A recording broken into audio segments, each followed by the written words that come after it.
My son had barely been buried when my daughter-in-law left me stranded in the desert. Before she pulled away, she pressed a bottle of water into my hand and murmured, "Drink, Dad. It's hot today." Come morning, I found myself flat on the ground. No phone, no wallet, nothing on me but a note my dead son had written. 3 days after that, my face showed up on the evening news. Not because anyone had reported me gone, because a name from the past had come back to light. Welcome back to His Hidden Revenge. Glad you're here with me today. Before we go any further, I'd love to hear from you in the comments when someone wrongs you deeply. Do you think patience or action does more to set things right? Just drop a word or two below. One small note. Some elements of this story have been shaped for the ear. Any resemblance to real people or events is purely coincidental. What matters is the truth at the heart of it. I came to on hard Oklahoma ground behind a rotting cabin that had to be 60 years old.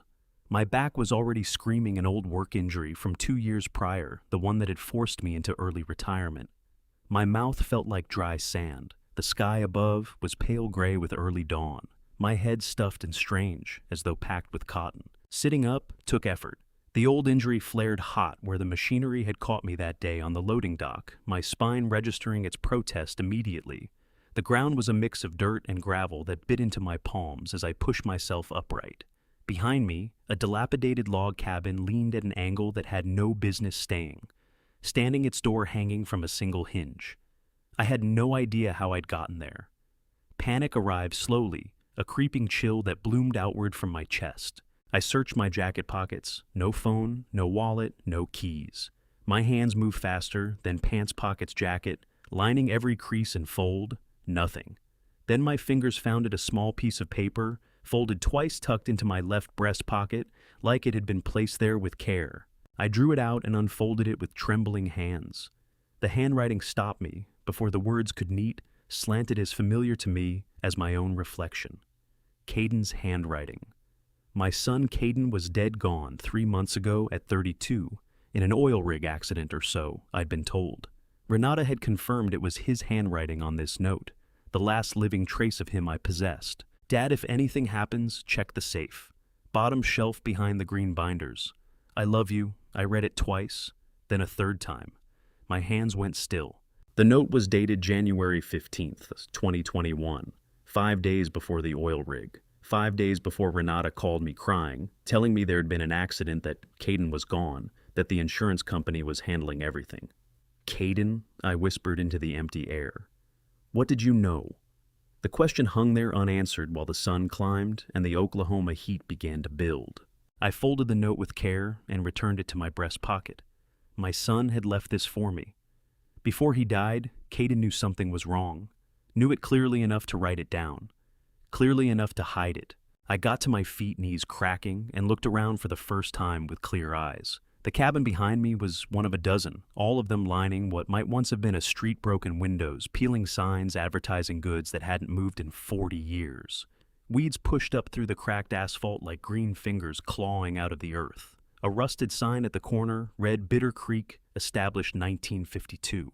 Someone had spray painted over a dead town. They weren't wrong. I walked that street slowly, boots crunching on gravel and broken glass. The heat was already climbing. That particular dry Oklahoma heat that draws the moisture right out of your lungs with every breath. A breeze brought sage and dust. No birds, no insects, just silence sitting on everything like a weight you could feel. I stopped in the middle of that empty road and truly understood what it means to be discarded. Memories came back in fragments, each one sharp and cutting. Renita Calloway, 35 years old, my son's widow, perfect makeup, cold efficiency. The woman who called me dad while planning to leave me for dead, over $18 million. She'd phoned 2 weeks before, said I needed a break. Said she knew a quiet place in Oklahoma, away from everything, somewhere I could grieve in peace. Said she'd drive me herself. I remembered saying yes.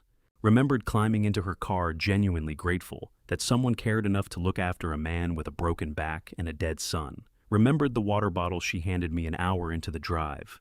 "Drink, Dad. It's hot today." The water had tasted bitter. I'd put it down to the plastic bottle the way Oklahoma water sometimes takes on flavors after sitting in the sun. 20 minutes later, I couldn't hold my vision steady. Renata's face kept blurring, doubling, sliding in my sight. "Just sign here, Dad," she'd said, her voice seeming to come from somewhere far off. "Emergency medical authorization in case you need hospitalization during the trip." I'd tried to read it. The words wouldn't hold still on the page. My hand felt thick and clumsy. She guided it, her fingers cool and steady against my wrist. Right there, perfect. I'd signed. The pen slipped from my fingers. Everything after that was dark.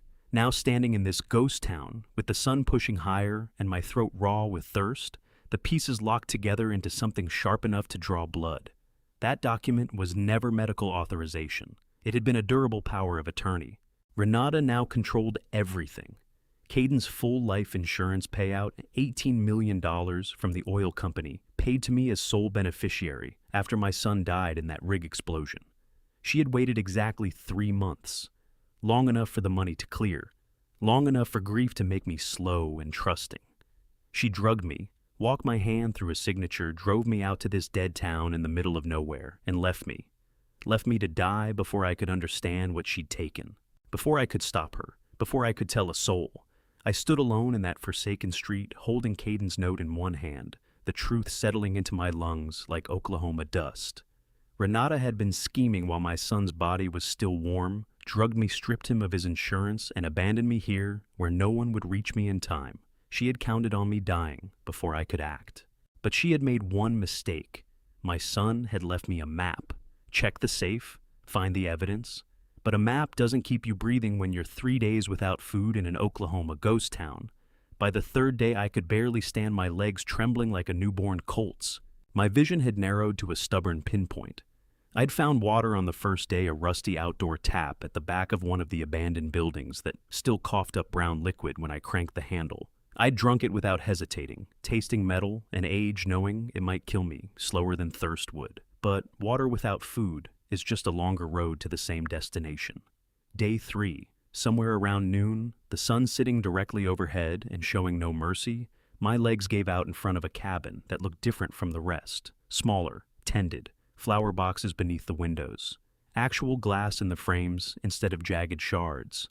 I went down in the dirt in front of it, dirt that someone had swept clean. The last thing I registered before everything went black was the door swinging open. Arlo. A woman's voice sharp with alarm. "Arlo, there's a man." I came around on a couch that smelled of lavender and old fabric. Sunlight came through curtains with blue wildflowers printed on white cotton. My throat felt scraped raw, my stomach knotted and hollow. "Easy," the woman said. She moved into my line of sight. 68 maybe, gray hair drawn back in a no-nonsense bun, hands that showed decades of hard use. Nora Pickett, I'd come to learn. Drink this first. She brought a glass of water to my lips, clear water, cold, tasting like it came through proper pipes. I drank too fast, choked, and she drew it back with the practiced patience of someone who had tended to sick things before. Slower, she said, not unkindly. Across the small room, a man sat in a wooden chair, pulled close, but not too close, leaving me room to breathe, room not to feel cornered. Arlo Pickett, 72, weathered as the Oklahoma plains. He said nothing, only watched me with eyes that had witnessed enough of life's harder chapters to recognize one more without needing it spelled out.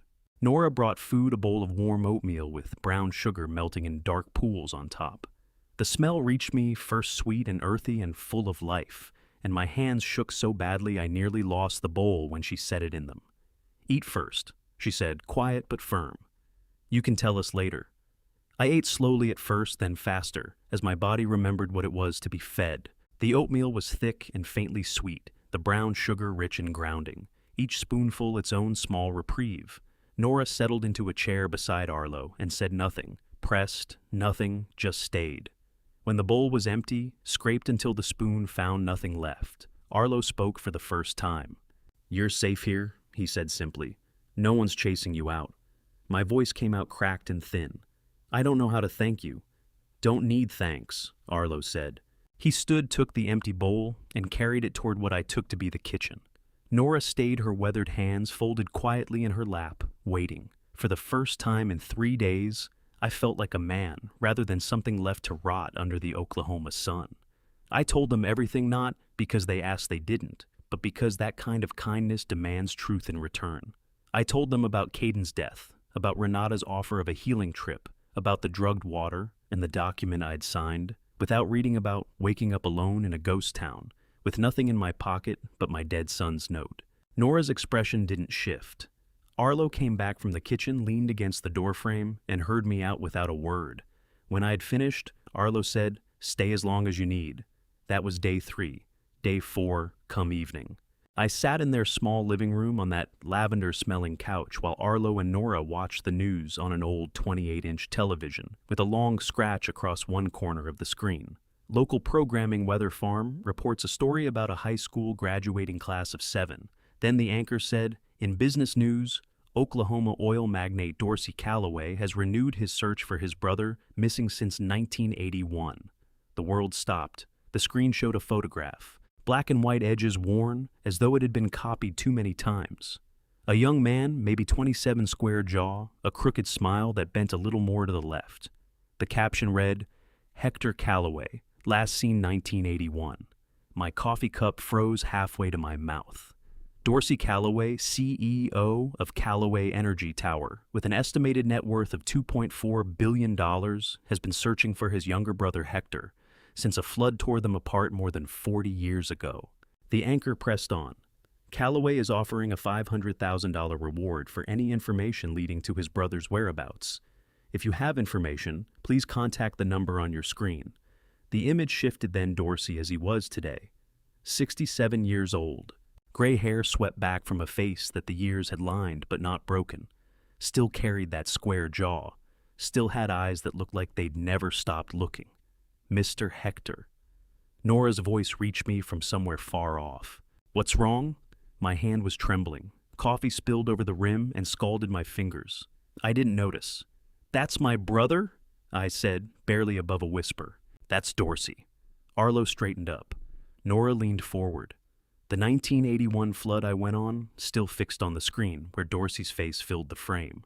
We were working a construction site near the river. The rain came in fast, too fast. We got separated. I searched for him for months, eventually gave up. Figured he'd drowned in that water. Started fresh in a different state, a different life.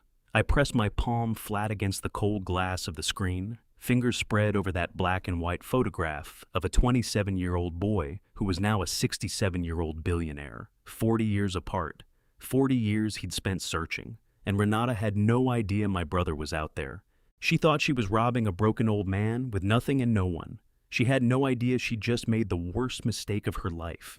The number on the screen was still burned into my vision when Arlo said, I'll drive you to Oklahoma City tomorrow morning. Be ready at dawn. No questions, no conditions, just another quiet act of generosity from a man who owed me nothing at all. Arlo's truck turned over at 5:47 a.m., the engine cutting through the pre-dawn hush like a first breath after going under. The truck was old, 20 years at least, cracked vinyl seats carrying the smell of oil and dust and decades of Oklahoma summers. Nora had packed food in a paper bag sitting between us on the bench seat. Biscuits wrapped in wax paper, hard-boiled eggs still warm, a thermos of coffee. The highway lay empty ahead. 2 lanes of cracked asphalt running straight through prairie that looked the same in all directions. Arlo drove with both hands on the wheel, eyes ahead, giving me room to talk or stay quiet as I saw fit. I talked. I told him everything about Caden, 32 years old, dead 3 months, in what Renata had called an oil rig accident. About the life insurance payout that named me sole beneficiary when my son died. About Renata's offer of a healing trip, her voice soft with concern on the phone, telling me I needed to get away to grieve somewhere quiet. About the water bottle that tasted wrong about signing a document while my vision doubled and my hands felt borrowed from some other man. Renata's cool fingers steering my wrist, her voice telling me it was only emergency medical authorization in case I needed hospitalization along the way. Durable power of attorney, I said, watching the prairie blur past. That's what it actually was. Full legal authority over Caden's insurance money. The moment my signature dried, it was hers. Arlo's jaw tightened, but he said nothing.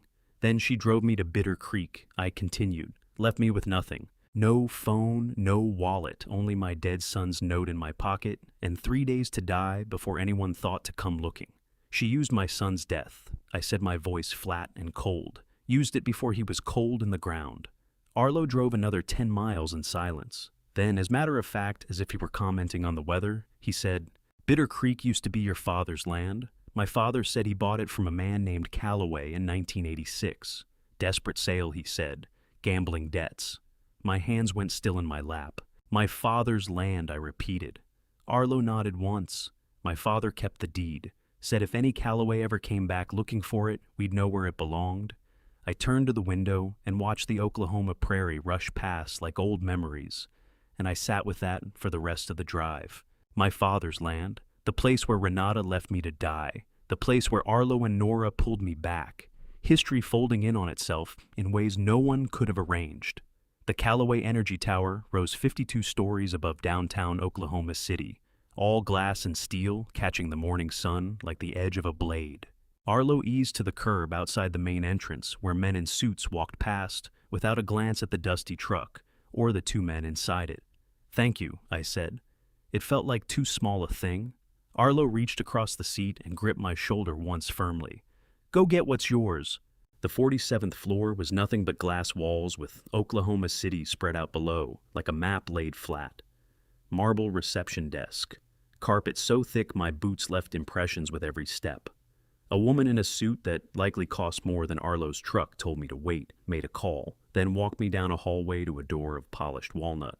The office beyond was spare walnut desk, as wide as a tennis court. 3 chairs floor-to-ceiling windows on 2 walls. Nothing on the desk but a laptop and a single-frame photograph I couldn't make out from the doorway. The man behind the desk rose when I came in. Dorsey Calloway, 67, regarded me with the polite bafflement of a man greeting a stranger. I was thin, sunburnt, still dusty, wearing clothes that smelled like Bitter Creek and 3 days without a wash. He didn't know me. "Mr. Calloway," I said. "My name is Hector Calloway. You've been looking for me." His face went very still. "I need to verify your identity," he said, his voice careful, measured. "You understand, I understand." A medical team arrived within 10 minutes. 2 people in lab coats with a testing kit and a metal case. They swabbed my cheek, labeled the sample, and were gone. The results, Dorsey told me, would come back in 20 minutes with priority processing. We sat in silence while the clock on the wall marked time and Oklahoma City moved below, indifferent to all of it. The laptop on his desk chimed. Dorsey opened it, read the screen, and his hands began to shake. 99.98% match. He said, his voice close to nothing. "You're my brother." He came out from behind that enormous desk and crossed the room. I stood. We met in the middle of that glass-walled space, and he put his arms around me without a word. We stayed like that, motionless in that tower, long enough that I lost all sense of time. His shoulders shook. Mine may have too. 40 years compressed into a single moment. The flood that pulled us apart in 1981. The decades of not knowing whether the other one was still breathing. Half a lifetime lived as strangers. "I've been looking for you for 15 years, Dorsey whispered, his voice breaking open. "I'm sorry I was too late." "You weren't late," I said. "You found me exactly when I needed you most." He drew back and studied my face like he was trying to memorize it, like he feared I might vanish again if he let his eyes drop.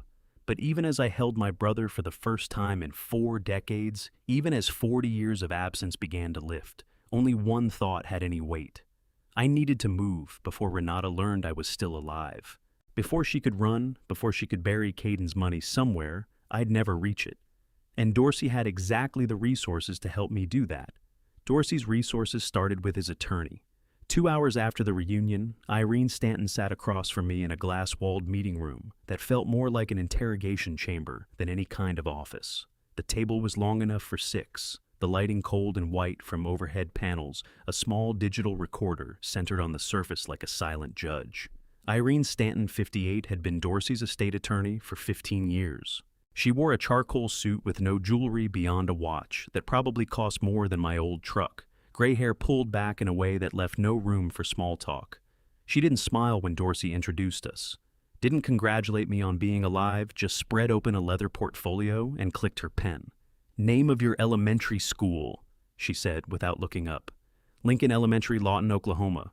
Childhood home address, 318 Birchwood Lane. White house with a sagging front porch my father never repaired. One memory only you and Dorsey would know." I thought for a moment. The summer I turned 9, Dorsey talked me in to race our bikes down Miller's Slope. I hit gravel at the bottom, went over the handlebars, and tore open the back of my left hand on broken glass. Dorsey carried me 2 miles home on his back. Our mother was furious not at me for crashing, but at Dorsey for not stopping me from racing in the first place. Irene made a note. "Show me your left hand." I raised it palm down. The L-shaped scar was still there, white against weathered skin, sitting exactly where the glass had cut through 51 years ago. She examined it for a long moment and made another note. The questioning ran for an hour. She asked about family dinners, the layout of our childhood home, our father's work at the plant, the specifics of the 1981 flood where we'd been working, what time the rain started, which direction the water came from. I answered every question steadily with precision, the way you answer when you have nothing to conceal and nothing to gain from invention. But that wasn't entirely true. When she finally closed her portfolio and got to her feet, Irene looked me square in the eye for the first time since the questioning had begun. "You are who you say you are," she said. "DNA confirms it. But you're holding something back. The way you lay out this story is too composed, too exact for a man who just barely made it out 4 days ago. Most people in your position would be scattered emotional, still in shock. You're not." I held her gaze and didn't flinch. "You're right," I said. "I am holding something back, and I'm going to tell you exactly what it is." She sat back down. I told her the same things I'd told Arlo in the truck, but this time I added what had been running through my mind from the moment I recognized Dorsey on that TV screen. I wasn't there looking for comfort. I wasn't there looking for sympathy. I was there looking for a way to make Renata answer for what she'd done, not just to me, but to Caden's memory, to the life insurance that should have stood as his legacy. She looked at me in a way no one had in 30 years, as though she could see something I hadn't meant to put on display, something that simply surfaced on its own, not the broken old man who'd been dumped in the desert to die. The other thing running underneath the part that had been quietly calculating both survival and reckoning from the moment I found Caden's note. "I see," Irene said quietly. She glanced at Dorsey, who stood by the window with his arms folded. "Your brother has interesting priorities. Can you help him?" Dorsey asked. "Yes," she said, "but not the way he imagines." That evening we gathered in Dorsey's private office. It was smaller than the main one, just a desk, 2 chairs, and a wall-size map of Oklahoma, marked in red where the oil fields ran. 2 glasses of bourbon sat untouched on the desk.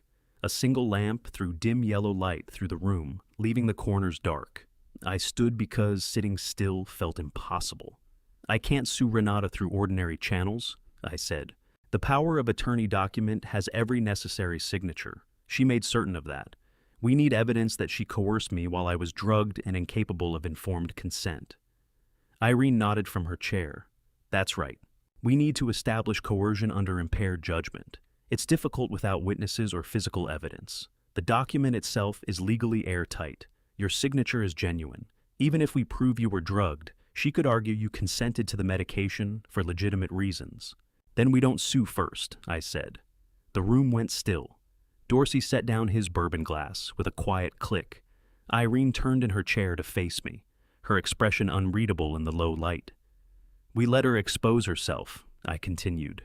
"She believes I'm dead. She's certain she got away with it. People who think they've won get reckless. They celebrate. They talk. They make errors." Irene considered me for a long moment, the kind of look that takes measure and weighs the odds. Finally, she said, "You want to set a trap?" "That's dangerous," she added, "and potentially illegal, depending on how we go about it." "Then show me how to do it within the law." Dorsey crossed the office to stand beside me. "Tell me what you're planning," he said quietly. So I told them.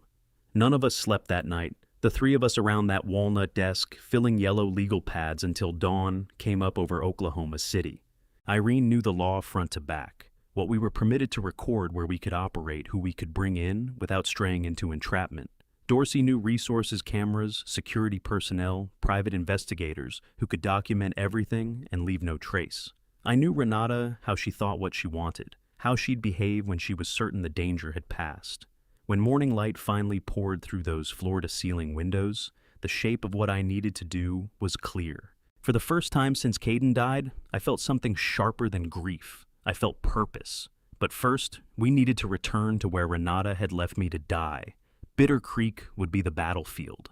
But first, Renata had to know I was tied to something far larger than she'd bargained for. What I tell you next I only learned afterward through FBI investigation files and court testimony, but it matters for understanding how she began to come apart. Night of day 6. While Dorsey, Irene, and I were filling legal pads in Oklahoma City, Renata was in a Tulsa luxury apartment that was slowly being hollowed out. The leather couch Beckett occupied was one of 3 pieces of furniture remaining. Everything else had been sold off over the past month to cover mounting debts. The walls bore rectangular shadows where artwork had once hung. Renata sat at a glass dining table with a calculator and a pile of bills, her perfectly manicured nails tapping against the keys. The FBI report would later show she was carrying $2.1 million in gambling debts spread across 3 separate creditors. Caden's insurance money, what she'd taken from me, was nearly drained through a web of intermediary accounts. Only $3.4 million remained frozen by bank verification procedures. The rest was in motion, flowing into offshore accounts where it would be untraceable within another week. Beckett Stanton, 38, sat on that couch watching a football game like a man who had never worked for anything in his life, entirely unaware his partner was running survival calculations in the next room. He was handsome in the way men are when they've never had to build a personality. Square jaw, expensive haircut clothes, cut too precisely to have come off any rack. He drank beer from a glass bottle and cursed at the screen when his team missed a field goal. The television murmured in the background, some evening news program Beckett had left on during halftime. In local news, billionaire oil magnate Dorsey Calloway has renewed his years-long search for his brother Hector, missing since 1981. Calloway is offering a substantial reward for information leading to his brother's whereabouts. Renata looked up from her calculator. The screen showed a photograph, black and white, grainy, a young man's face, that the years had worn but not erased. The caption read, Hector Calloway, last seen 1981. She was on her feet so fast the chair scraped hard across the hardwood floor. Wait, she said, her voice gone strange. Zoom in on that face. But the broadcast had already moved on, something about local school funding. Renata grabbed her phone, pulled up the news station's website, found the clip, paused it on the photograph, zoomed in, and stared. The man in the image was younger, the quality poor, but the bone structure was unmistakable. The set of the jaw, the eyes sitting just slightly deeper than average. She had lived with that face's older version for months before she'd drugged it and left it to rot in Bitter Creek. No, she whispered. She clicked off the TV, her hand trembling slightly. Beckett looked up, confused. Hey, I was watching that. I have a headache, Renata said, her voice controlled, but pulled tight at the edges. I'm going to lie down. She went to the bedroom, closed the door, sat on the edge of the bed in the dark, and called her private attorney. I need you to tell me something, she said when he picked up. If someone's family member turns out to be a billionaire, can they contest a power of attorney retroactively? The FBI report noted the call lasted 17 minutes. She said nothing to Beckett Stanton about what she'd seen. When she came out of the bedroom an hour later, her face was composed, her makeup perfect, her voice even. But something behind her eyes had shifted. She didn't know the man in that photograph had been laying a trap since the night before. Morning of day 7. I went back to Bitter Creek. Dorsey's security team arrived in 2 vehicles, a black SUV loaded with equipment and a smaller sedan with Irene riding shotgun. Arlo stood on his porch as we pulled up, arms folded, watching the convoy the way a man watches something he finds mildly strange but not worth fussing over. Irene carried a leather folder. Inside were consent forms drafted the night before, language precise enough to withstand any legal challenge. Mr. and Mrs. Pickett, she said, settling at their kitchen table, while Nora poured coffee into mismatched mugs. Under Oklahoma one-party consent law, any conversation you take part in, or that occurs in your home with your knowledge, is fully admissible as court evidence. These forms document your permission for electronic surveillance. You are not required to inform other parties that recording is underway. Arlo read the forms slowly, his weathered finger tracing each line. Nora read over his shoulder, her gray hair catching the morning light coming through the window. Go ahead, Arlo said, signing his name in careful block letters. It's my house. I give you permission. Nora signed beneath him, her signature neater and more practiced. The security team worked for 3 hours. 7 miniature cameras, each no larger than a shirt button, placed with military precision. 2 in corners of the living room, angled to cover the whole space. one above the kitchen doorframe, one in the hallway, one tucked in the eaves above the entrance gate, one mounted in a dead tree facing the front yard, one at the back, trained on the spot where I'd first come to 5 days earlier. Nora observed the installation with quiet approval, offering water or coffee from time to time. Arlo sat in his old armchair, silent present. When the work was done, the lead technician walked me through the monitoring station, a laptop in the back of the SUV, showing all 7 feeds at once. Every angle, every word, every movement captured. "It's recording to encrypted cloud storage," he said. "Triple redundancy time-stamped court admissible." I went into Arlo and Nora's living room and took a seat in the wooden chair at the center, the same chair where I'd eaten my first meal after 3 days of near starvation. I looked up at the ceiling where the first camera was hidden, found the tiny red light blinking steadily. For the first time since Caden died, I felt something like control. 7 cameras, 7 angles, 1 trap, and Renata had no idea I was here waiting for her. For 3 days, I sat in that cabin. 7 cameras recording nothing but an old man reading books Arlo had lent me, eating Nora's cooking, and thinking through every detail. Then the black SUV appeared on Bitter Creek's dusty road, like a vulture doubling back to confirm the body hadn't moved. Day 10, 3 o'clock in the afternoon. I was on Arlo's porch in the shade with a glass of water, sweating condensation onto the wooden armrest. The SUV was sleek, expensive, absurdly out of place against the ghost town backdrop, a shark that had somehow ended up in a dried riverbed. It stopped at the gate. The driver's door swung open first. Renata stepped out, her heels sinking slightly into the dust. She wore white, a deliberate choice. I thought the color of innocence and apology.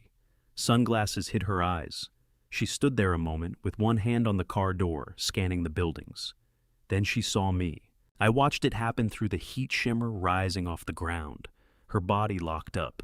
Even from 30 yards away, even with the sunglasses masking her eyes, I could see the exact moment recognition hit. Her mouth parted slightly. Her free hand moved to her chest. Camera 6 mounted in the dead tree by the gate would later capture what I couldn't see from the porch. Her face draining bone white beneath the makeup, every drop of color gone as if a tap had been opened somewhere below it. Then the performance started. She ripped off the sunglasses, stumbled forward through the gate, her face collapsing into an expression of devastated relief, so convincing I might have believed it if I hadn't known exactly what was coming. "Dad!" she cried, running across the dusty yard. "Dad, I'm sorry. I'm so sorry." She crashed into me like a wave, her arms around my shoulders, her whole body shaking with sobs that sounded real enough to fool anyone who hadn't been waiting for them. I patted her back the way you'd comfort a child waking from a bad dream, kept my eyes wide open, staring straight up at the bright Oklahoma sky, knowing 7 cameras were catching every second of it. "I thought you were dead," she sobbed into my shoulder. I didn't know what to do. I looked everywhere. "It's okay," I said, my voice carefully unsteady the way an old man's voice goes when he's been swamped by relief. "You're here now. That's what matters." I let her sob herself out on my shoulder, felt her manufactured tears soak into my shirt, and thought, "You have no idea what's waiting for you." The passenger door of the SUV opened. Beckett Stanton stepped out, lean and polished in expensive casual clothes that announced he'd never once had to worry about money. He hung back by the car hands in his pockets, watching Renata's performance with an expression I couldn't quite name. Not concern, not guilt. Something colder. More calculating. He had something of his own running. I could see it in how he stood, not like Renata's partner, but like a man biding his time until the right opening appeared. Camera 6 caught it. That moment, I thought, still patting Renata's back, while she wept that split second when her face went white before the tears came. That's the moment the jury will see. That evening, we gathered around the table at Arlo and Nora's place. The overhead lights were off. Arlo had cut the breaker at my request, so Nora set candles instead. 4 of them running down the center of the old wooden table, their flames still in the windless air, throwing the kind of warm light that makes a scene look like a painting of a family meal that never really happened. 5 of us seated me at the head, Renata to my right, Beckett to my left, Arlo and Nora at the far end. Nora had made chicken stew, thick and dark steam rising from the bowls and wavering columns that the candlelight turned gold, plain food in plain bowls with plain spoons. Renata's act continued through dinner. "Dad," She said, her voice carrying exactly the right measure of shame and dread. "I need to tell you the truth. Beckett forced me into this. I'm frightened of him. He threatened me if I didn't help him." Beckett sat with his head down, silent, absorbing the blame she was loading onto him, the way a man does when he knows pushing back would only deepen his guilt. But his jaw was tight. His hands, visible above the table, were clenched hard.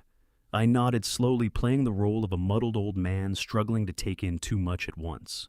"I understand, sweetheart," I said, the word tasting like ash. "I forgive you. Family forgives." Renata's shoulders dropped with visible relief. She reached across the table and pressed my hand, her fingers cold despite the warmth in the room. "Thank you," she breathed. "Thank you for understanding." Across the table, Nora sat perfectly still, her stew untouched, watching Renata without blinking. Her face showed nothing, but the set of her jaw made me think of stone, old, immovable, passing judgment, without needing to say a word. Arlo studied his bowl, as if it held the answers to questions he hadn't yet thought to ask.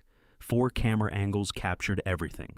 The candles, the stew, Renata's tears. Beckett's clenched fists, my performance as the addled and forgiving old father. I picked up the water pitcher, heavy beaded with condensation, and refilled Renata's cup. My hand was steady, surgeon, steady. The water fell in a clean arc without spilling a drop. "Drink," I said gently. "You must be worn out from the drive." She drank, grateful, trusting. I poured her more water and let her sobbing apologies roll off the cabin walls. 7 cameras took down every word, every gesture, every manufactured tear. This was the first time in my life I had performed so completely that I almost convinced myself, almost lost the thread of the fact that I was hunting. Tomorrow I would introduce her to my brother. The next morning I left Renata at Bitter Creek and drove to Oklahoma City alone. She believed I needed space to think, to wrestle with forgiveness. She had no idea I was walking into my brother's office to build her cage. Dorsey's office smelled like old leather and coffee grounds. On his desk, nestled among land surveys and legal pads, lay a photo album I'd never laid eyes on. Black and white images bound in worn cloth with silver corners that had dulled to gray. "I want to show you something," Dorsey said. He opened it with the kind of care you give something that might crumble, turning to the first page. 2 boys standing outside a general store, younger versions of us. Me at maybe 7. Dorsey at 9. The store sign read, "Callaway General," in hand-painted letters. That was Dad's place before the gambling took hold. Before everything unraveled, Dorsey said. He turned the pages slowly, each one a shard of a life I'd nearly forgotten. Our father hefting boxes into the bed of a truck. Our mother pinning laundry in a yard I could almost conjure through closed eyes, grass and soap and Oklahoma heat. Then one photograph made the air leave my chest. A granite headstone plain and unadorned with my name carved into it. Hector Callaway, 1962 to 1988. Beloved son and brother. I had it made in 1989. Dorsey said quietly, his finger resting on the image like it was the stone itself. "Mom couldn't accept that you just vanished. No body, no funeral, nothing to visit. So I gave her somewhere to go." My throat drew tight. "Prairie Rest Cemetery," he went on. "I took her there every Sunday until the cancer claimed her in '92. She'd settle onto that bench beside your grave and talk to you like you were listening her. Weak the weather, how much she ached to see you. She died believing I had drowned." "Yes," I said. The word sat between us like something solid, weighted with 30 years of guilt neither of us had earned and both of us had carried. Dorsey kept turning pages, documents now, rather than photographs. Invoices from private investigators running from 1987 through 1994, each one stamped "no leads found."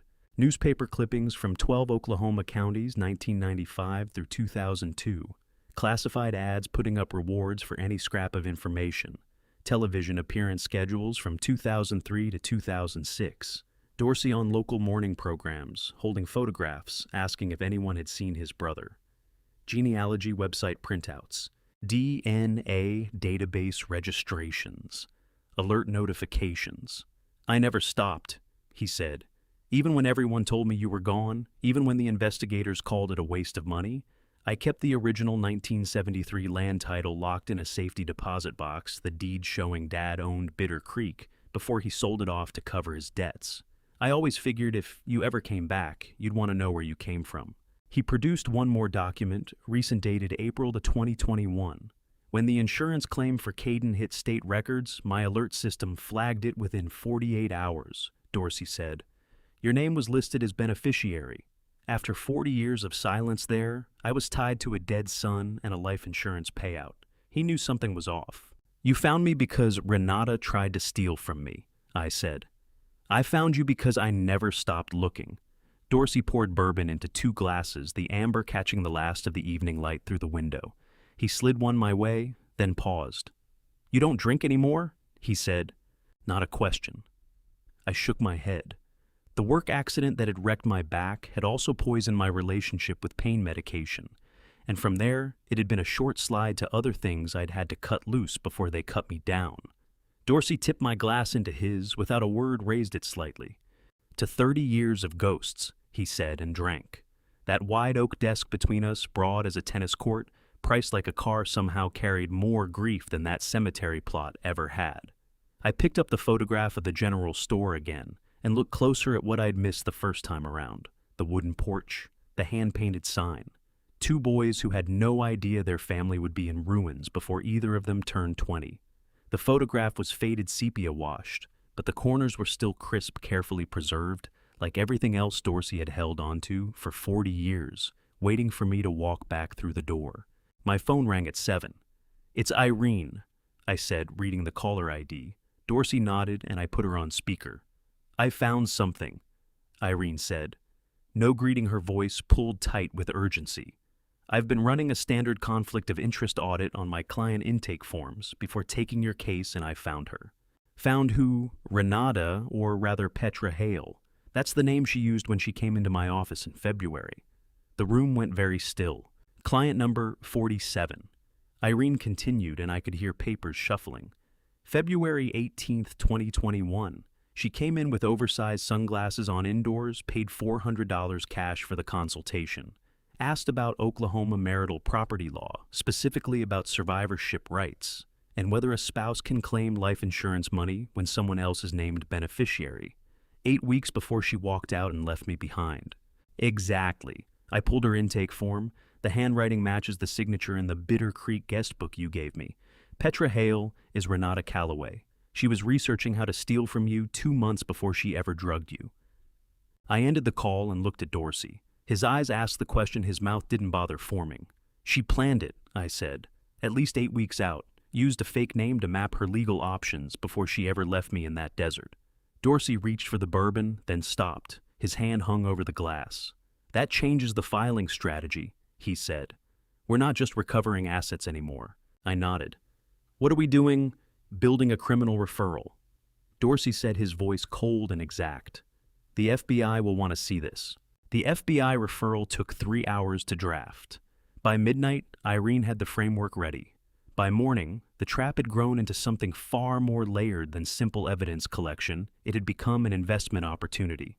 The FBI file that reached my desk 3 months later opened with a screenshot, 11:47 p.m., April 22nd, 2021. A text message glowing in a dark bedroom. I didn't know those messages existed when they were sent.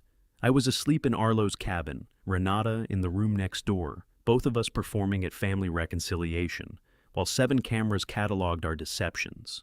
But Beckett Stanton, 38 years old, was awake in the guest room they'd put him in, phone throwing blue light across his face, as he typed to someone neither Renata nor I had encountered yet.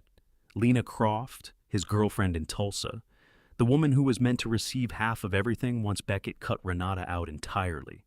The first message was brief, money coming soon, get ready. The second was more specific, $100 million. My name is there, not hers. The third gave away everything. She won't see it coming. Neither will the old man. Dorsey had moved quickly. While Renata was staging her tearful reunion at Bitter Creek, Dorsey was assembling a trust, the Calloway Family Recovery Trust, he called it. On paper, it presented as a $100 million investment vehicle built to help me recover from my traumatic abandonment. Renata's and Beckett's names appeared on the documents as secondary beneficiaries, contingent on certain conditions being satisfied. Those conditions were never going to be satisfied, but they didn't know the trust was legal bait, carefully constructed by Irene to look just credible enough to survive initial inspection. yet loaded with clauses that would detonate the moment anyone attempted fraudulent access. Beckett had somehow gotten hold of a copy of the preliminary documents, likely lifted them from Renata's bag, and had immediately begun plotting how to push her aside and take it all for himself. Betrayal nested inside betrayal inside betrayal. It might have been almost darkly funny if my son weren't in the ground. You may wonder how I came to have those text messages. The FBI subpoenaed Beckett's phone records in September 2021, 4 months before the indictment. By that point, I already knew what he'd written. Dorsey has friends in useful places, people who can surface records when records need surfacing, who can connect points that look scattered to everyone else, but trace clean lines when you know the shape you're drawing. But on the morning of day 12, sitting on the porch looking out over Bitter Creek with a cup of coffee going cold in my hands, I didn't have the text yet. I had the trap, I had patience, and I had the absolute certainty that greed makes people stupid. Renata came out onto the porch carrying her own cup, white ceramic chipped at the rim. She pulled the chair beside mine and settled in. The morning air smelled of sage and dust, that particular Oklahoma mix that gets into your lungs and doesn't leave. Her hands were steady as she brought the cup to her lips. Mine were steadier. "I saw something interesting on the news yesterday," she said, her voice careful, almost offhand. I didn't answer, just kept my eyes on the ghost town laid out in front of us, all those hollow buildings and dusty streets that had once been my father's land. "There's a billionaire in Oklahoma City," she continued. "Oil magnate. His name is Dorsey Calloway. He's been searching for his brother for decades. They got separated in a flood back in the 80s. She paused, let the silence stretch, waiting for me to flinch. I took a slow sip of coffee and let the silence do its work. "Dad," she said, threading just the right measure of tentative hope into her voice. I think it could be you. The timeline fits the location, fits in the name." "Yes," I said. She went very still. Yes, what?" "Yes, Dorsey is my older brother."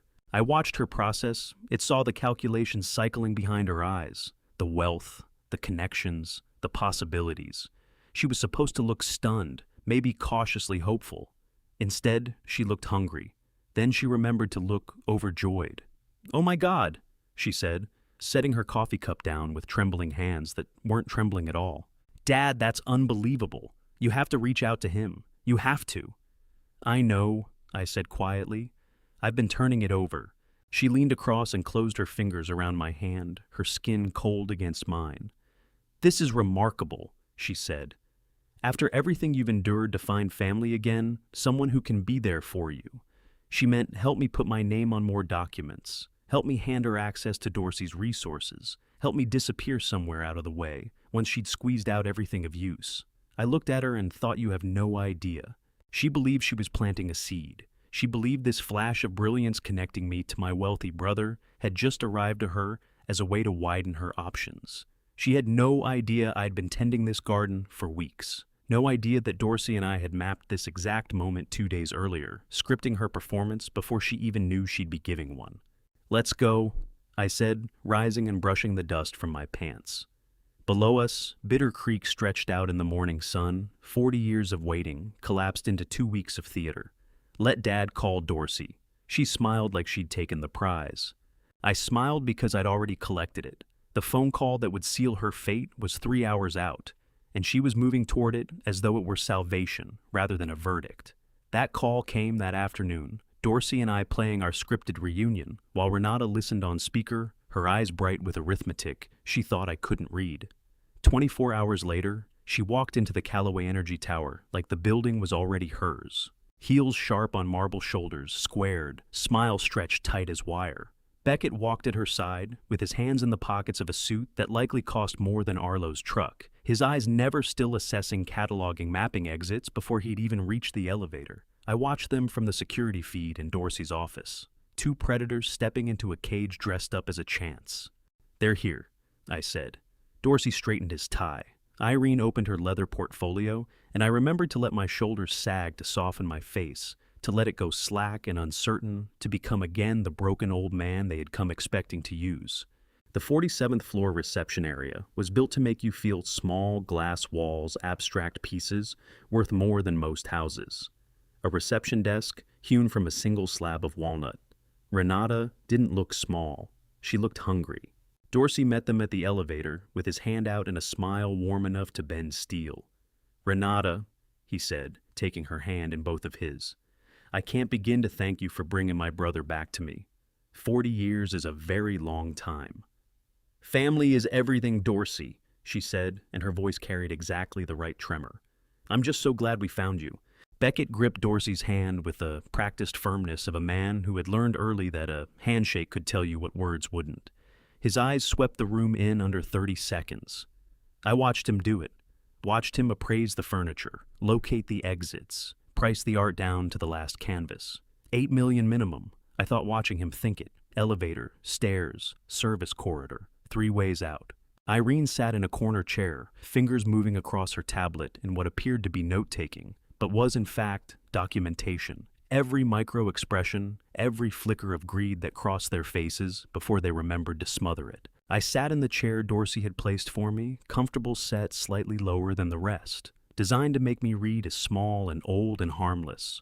For the first time in weeks, I let my shoulders go loose, not from relief, but from certainty. Watching them was like watching mice move toward cheese on a spring-loaded trap. The moment held patient and inevitable, and there was nothing left to do but let physics run its course. "Shall we move to the conference room?" Dorsey said. The conference room smelled of leather and filtered air, that particular costly mix of materials designed to outlast everything. Through floor-to-ceiling windows, Oklahoma City spread out 47 floors, below toy cars threading toy streets, glass towers catching the afternoon sun, heat shimmer rising off the concrete like proof that something was burning just beneath the surface of things. Irene placed a document on the table, 47 pages, bound in black, the words "Confidential Investment Agreement" embossed in gold on the cover. "This is a standard investment agreement," she said, her voice clean and professional. "Thornton Energy proposes to invest $100 million in Briggs & Associates Transportation Company, with all company assets serving as collateral. There's a 72-hour review window for both parties to examine and finalize terms. Any questions before we move forward?" Beckett reached for the document before she'd finished the sentence. Flipped to page 3, ran his eyes across it at a speed that wasn't actually reading. Looked up. "Looks clean," he said. "Where do I sign?" Renata lifted her copy, drew her finger along the cover page, turned straight to the signature line at the end. She didn't read a single clause, didn't raise a single question. Just fixed her eyes on the figure $100 million and smiled. "This is extraordinarily generous, Dorsey," she said. "Family takes care of family," Dorsey replied. Irene produced 2 pens, costly ones, the kind that lend signing the weight of ceremony, and set them beside the documents. Beckett signed first, his signature fast, and barely legible, the mark of a man who'd put his name to things he shouldn't have before. Renata signed second, her signature looping, and assured every letter precisely formed. Neither of them had read past page 5. Page 31, clause 4. I thought watching them. The clause that states, "If any party is found to have obtained this agreement through fraud, misrepresentation, or coercion, all assets covered under this agreement are immediately frozen and subject to seizure pending criminal investigation." You didn't even look. Dorsey stood, shook Beckett's hand, pressed a kiss to Renata's cheek. Irene closed the folder with a sound like a cell door clicking shut. "Welcome to the Calloway family," Dorsey said. I stayed in my chair and kept playing the part, the befuddled old man, grateful his family was watching over him, too simple to follow the machinery of investment vehicles and business arrangements.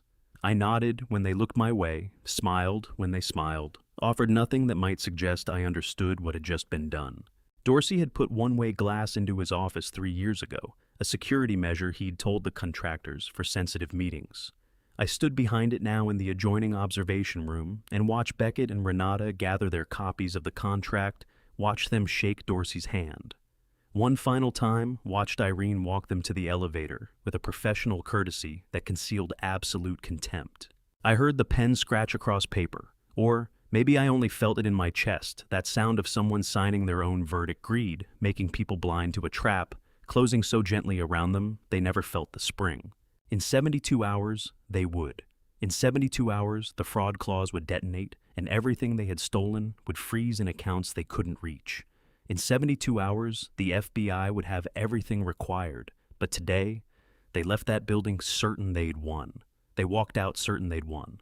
2 days later, I was still counting down the hours until they discovered otherwise. Irene's question caught me off guard, not because it was difficult, but because no one had thought to ask it yet. Aren't you afraid this could all fall apart? We were sitting in the ground floor coffee shop of the Callaway Energy Tower, well past 7 in the evening, the after-work crowd long since gone, 2 cups of coffee steaming on a table by the window. No files, no tablets, no legal pads filled with Dorsey's careful handwriting. Just coffee and the question hanging between us, like smoke. If I were afraid, I said, I wouldn't have come back at all. She studied me across that small table, her eyes steady in the way a lawyer's eyes go, steady when they're weighing whether to believe you. Then something shifted, not her expression exactly, but the air in the space between us. She held my gaze a beat longer than she needed to. I suppose that's true, she said at last. We sat another half hour, talked about nothing that mattered, the weather, how Oklahoma City never quite turns cold even in the depth of winter, how the coffee here cost $7 and tasted like it should cost $3. I told her about Nora's oatmeal, the way it had tasted like coming back to life after 3 days of dying. Nora sounds like someone I would have liked to meet, Irene said. What I was about to find that night would rewrite everything I thought I understood about how far the betrayal had reached and how much had been taken from me before I ever knew to look. Before we get there, tell me this. If you suspected someone close to you was quietly working against you, would you confront them directly or gather your evidence first and say nothing? What struck me was that I hadn't spoken about Nora that way, the ordinary things, the texture of daily life, not once since losing my wife. Irene wasn't fishing for legal angles. No case was being built in that moment. She wanted to hear about oatmeal. Our cups were stone cold by the time we gathered ourselves to go. At the elevator, she rested her hand briefly on my forearm, warmth pressing through the fabric, and then she headed off toward her car while I found mine. That night, I bypassed Arlo's cabin entirely. I pointed the car toward the address where Caden had built his life, the house I'd been steering around ever since we put him in the ground. 3 months on, and his belongings still occupied every surface exactly as he'd arranged them. He always stashed the spare key under the 3rd flower pot along the porch rail. The deadbolt gave its familiar click, beyond the threshold darkness and a particular stillness that has its own smell. I hit the lights. In Caden's bedroom, the air still held traces of motor oil and paperback pages. Pale moonlight filtered between the half-shut blinds and caught drifting motes of dust. The bookcase tilted to the left had always tilted 1 foot, cut short a repair Caden kept meaning to make. I crouched at the bottom, shelf-shifted the blue file box aside right where his note had told me to look. Flush against the wall behind it sat a small safe I'd had no idea was there. The keypad lit green at my touch. Birth date, June 15th, 63. 6 digits. The bolt disengaged. Nestled inside was a black external hard drive, the generic kind stocked in any electronics aisle, wrapped in a folded sheet of paper.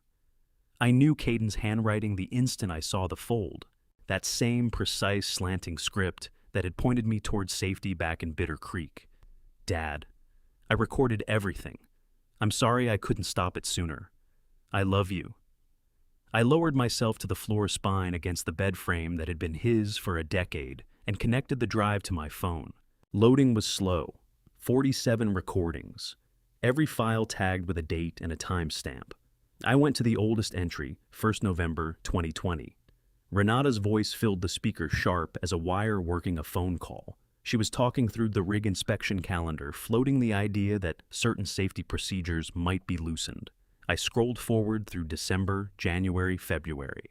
Each file landed harder than the one before it. Taken together, they amounted to a portrait my son had sensed the shape of what was coming, had suspected the woman beside him in bed each night was engineering something monstrous, and had set about capturing every conversation he could reach. Then I opened the entry dated January 14th, 2021, and my hands lost their steadiness. Renata's voice talking to an attorney I'd never heard of. If something were to happen to my husband and the life insurance paid out to his father, would there be a way to access that money if the father was incapacitated? January 14th. The rig went up January 21st, 7 days between that question and my son's death. She had been engineering his murder before it happened, and Caden had sat in this room and caught her saying so. "You didn't fail me, son," I told the silence. "You never could." A long time passed. The drive stayed plugged in. I pressed it against my chest, the last deliberate thing my son had done for me. He'd understood what Renata was. He'd watched the plan take shape over 3 months and gathered every fragment of proof he could reach, tucked it away, where only I'd think to look, and drawn me a path towards something resembling justice. The explosion on that rig was no accident. It was murder, and Caden, in the weeks before she ended him, had built the case against his own killer. I thought of Irene's question whether I was afraid. I thought of the 72-hour clock running down on the agreement Renata and Beckett had put their names to. I thought of Dorsey and the FBI and the structure we'd raised with such care, one layer of deception at a time. And I thought of my boy in this same room phone, pressed to a wall listening to a plot unfold, and knowing it was aimed at both of us. He'd tried to stand between her and his father. He hadn't survived it, but I had. And in my hands I held her own words, her own scheming captured and sealed on a device my son had hidden behind a blue file box before she could reach him. "I'll finish what you started," I said aloud to the room, to whatever remained of Caden in it, to the memory of the months he'd spent trying to keep me alive. The window was almost shut. Come morning, the fraud clause would fire, and Renata would discover her stolen fortune had turned to stone in accounts she couldn't crack. But that was simply the opening move. Caden's recordings pushed everything past fraud into territory that couldn't be bargained away. We had murder, and murder reshapes the whole board. A civil recovery case became a homicide file. Dorsey's personal counsel became the FBI's Oklahoma City field office. What anyone thought would wrap up in a matter of days stretched instead into 6 weeks of surveillance accumulation and the slow, deliberate tightening of a net. Beckett had a second phone he kept taped to the back of the hotel bathroom mirror. The Bureau pulled it 6 months later, every message still sitting there, undeleted. On the night of day 15, I had no knowledge of that phone, but Beckett was in that Oklahoma City bathroom with the door locked and the exhaust fan turning to swallow the sound of his thumbs moving across a screen. Renata was asleep on the other side of the wall, dreaming about money that was already beyond her reach. His opening message to Lena Croft was 4 words and a number, signed, $100 million in my name as director. We leave when money transfers. The follow-up gave her more to work with. Lawyer already prepared share transfer papers. She'll sign, she always signs, when I say it's normal procedure. The last message laid his whole design bare. Business class to Miami. 72 hours and we're gone. He purchased the tickets before dawn. 2 seats. Scheduled departure 3 days from the moment the funds were supposed to land in accounts he alone controlled. His intention was to shepherd Renata through a stack of documents that would quietly erase her stake in Briggs and Associates, leaving her destitute while he vanished toward Florida with Lena Croft and $100 million that belonged to neither of them. Betrayal folded inside. Betrayal inside betrayal. Even people who rob together don't trust each other, but the transfer never came. Day 16 arrived and the 72-hour window slammed shut. Clause 31.4 engaged precisely as Irene had constructed it to engage. Every account went dark. Every wire stopped in transit. And the FBI, who had been positioned and watching from the moment I delivered Caden's hard drive, began assembling a case whose dimensions surprised even them. They held their ground and waited. That stillness was the most grueling thing I endured. To know they had enough to watch them choose to accumulate more, to sit with the understanding that they were crafting something no defense attorney could dismantle, it required a patience I hadn't known I possessed. 6 weeks. May into June. The air outside going from spring warm to summer heavy, while I tried to become the kind of man who could wait. Waiting is not a natural talent. It is something grief burns into you when your son is gone, and the only tool left to you is time. Week 1, Dorsey phoned. The trace has begun. Renata's money passed through 4 accounts. The Bureau believes there are more feeding in behind them. Week 2, Irene appeared at my door carrying a folder. A 7th account surfaced. Cayman Islands, $3.2 million. She'd buried it better than anyone anticipated. Week 3, Irene spread surveillance photographs across my kitchen table, grainy shots fired from a car parked across a Miami street. Beckett outside a bank, deep in conversation with a man wearing a polo shirt and sunglasses. They shook hands. Beckett moved off looking like someone who just solved a problem. That man was with the FBI, Irene told me. Undercover Financial Crimes Division. Beckett had taken him for a launderer and extended an offer of employment. Beckett had no idea. Neither did Renata. The two of them were moving around Oklahoma City as though they'd already won. In their minds, the frozen accounts were a temporary snag paperwork, a bureaucratic logjam their lawyers would clear.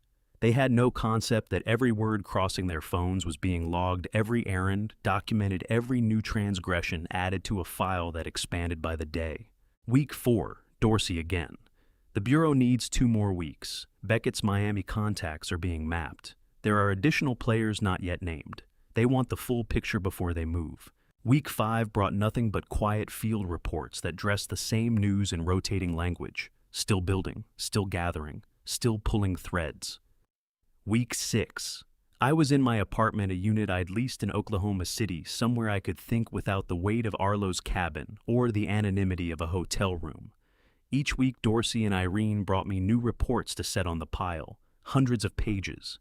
Bank record styles call transcripts obtained under warrant. Recordings in which Renata and Beckett said, plainly and without apparent caution, things that would bury them for decades. Each day I held back was one more day of evidence laid down. Each day they moved freely was one more day they waded deeper. Caden had understood this, not through instruction, but through instinct.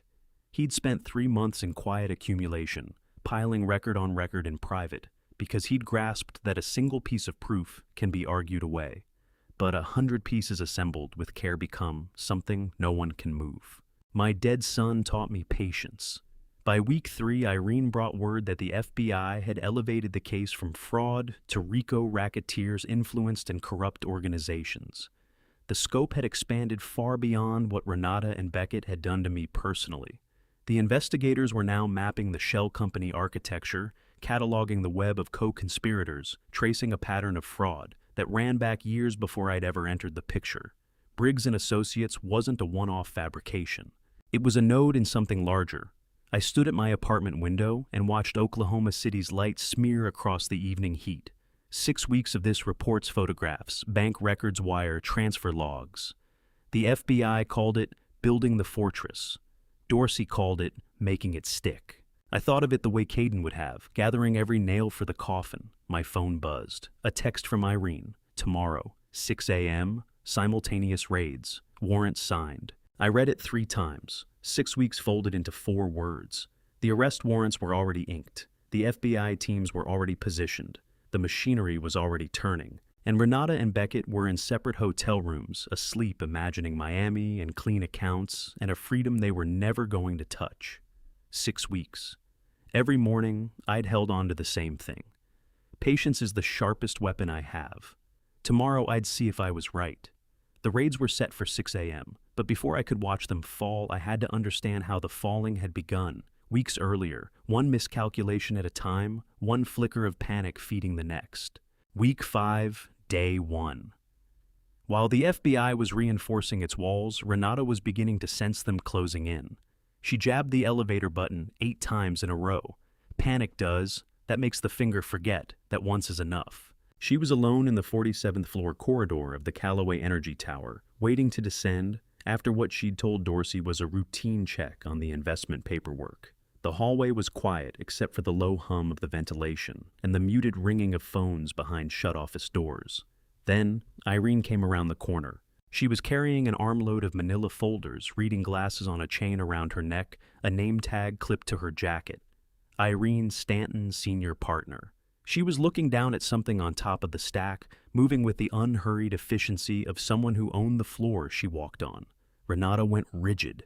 I watched it happen on the security footage afterward. The camera angle wasn't ideal, but it caught what mattered. It caught the instant Renata's entire body locked up, as though someone had frozen the frame. It caught her hand lifting toward the elevator button and stopping midway. It caught her face cycling through something between recognition and terror.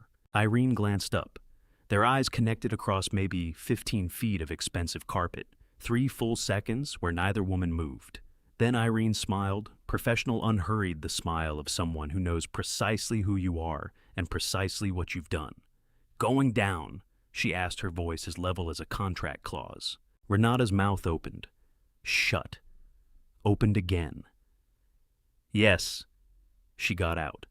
The elevator arrived. The doors parted. Renata stepped in without looking back, and I could see on her face, even through the grainy footage, what had just landed in her mind. That's the lawyer from February, the one I went to as Petra Hale, the one who turned me away. She's here. She knows. She was right. Irene knew everything. I played the recording 3 times before I fully grasped what Dorsey meant when he said, "She's not seeking legal counsel. She's confessing out loud in real time." That evening, Renata sat in her Oklahoma City hotel room and placed 2 phone calls. The FBI transcript documented both timestamps, duration, every syllable captured by the automatic recording system that Conrad Nally's malpractice insurance required on all client calls. Conrad Nally was the kind of attorney you retain when you need someone who doesn't examine things too closely. Mid-50s, practiced at Ethical Corners, cutting the type who'd stand up for anyone provided the retainer cleared. His malpractice insurance was the most honest element of his entire practice. It recorded everything in case a client later alleged bad counsel. First call, 9:47 p.m. Duration, 8 minutes. "I need to withdraw from a contract," Renata said, her voice controlled but strained. "A $100 million investment agreement. Is that possible?" Conrad's voice on the recording was guarded. "Depends on the contract. Has it been executed?" "Yes, signed by all parties, notarized, filed. I think so." Papers shuffling, keyboard clicking. "If it's federally notarized and filed, withdrawal requires court intervention and substantial legal cause, fraud, coercion, mental incapacity, something that invalidates consent." "What if I argue I signed under pressure?"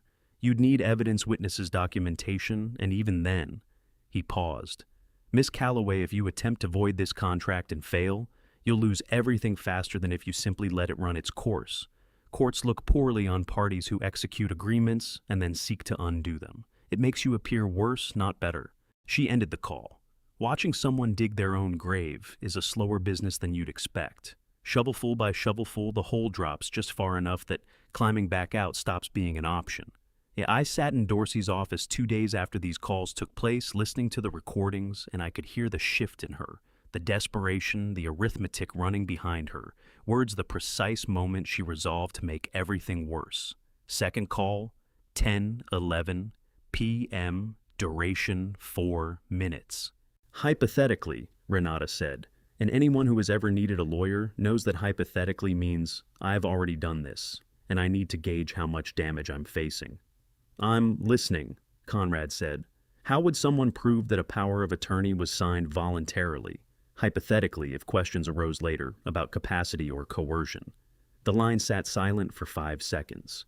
"Ms. Calloway," Conrad said, choosing his words, "are you asking me how to defend against an accusation that you coerced someone into signing a POA? Or are you asking how to prove you didn't?" The second one. "Hypothetically, you'd want witnesses present at the signing, a medical evaluation, confirming capacity, video documentation, showing no pressure was applied. Ideally, all of that exists before the signing, not after." Another pause. "If none of that exists, you'd be looking at a very difficult case to defend." She thanked him and hung up. The FBI transcript arrived at midnight, routed to Dorsey's secure email, and forwarded to me within minutes. Both calls to Conrad Nally auto-recorded under his malpractice protocol and transcribed by speech-to-text software the Bureau had reached through subpoena. Irene was still in Dorsey's office when the email landed. She printed both transcripts, read through them once, then uncapped a yellow highlighter and marked specific passages. The second call, where Renata asked how to demonstrate that Hector had signed the power of attorney without coercion. Irene flagged it with a sticky tab that jutted from the page like a raised hand. In the margin, in her precise handwriting, Exhibit 14. "She just confessed," Dorsey said, reading above Irene's shoulder. "She asked how to cover up coercion on a recorded line to a lawyer whose insurance captures every word." "She panicked," Irene said. "Saw me in the corridor, understood I was the Petra Hale consultation, knew we held that thread, and instead of going quiet, she called her attorney and handed us another one." Beckett's phone records surfaced the following morning. They arrived at 7:32 a.m. I was in Irene's temporary office, coffee in hand, when she pulled them onto her laptop and began working through weeks of Beckett's call history with the focus of a forensic accountant scanning a doctored ledger. "Here," she said, tapping the screen. March 14th, Beckett rang Oklahoma City Private Trust and Equity at 9:15 a.m., spoke for 11 minutes, then moved $75,000 out of his personal account at 10:03. I leaned in.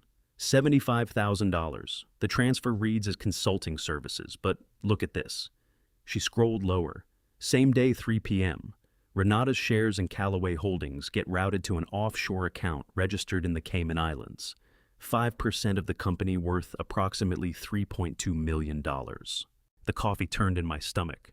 He's stealing from her, while she's busy stealing from you. Irene pulled up a second document. The bank's internal records show the signature on the transfer authorization doesn't match Renata's signature on file, not even close. Yet someone named Tad Keeling approved it anyway. Who is Tad Keeling? Junior banker, 26 years old, purchased a new Mercedes 2 weeks after this transaction cleared. She let that sit a moment. We subpoenaed his financial records yesterday.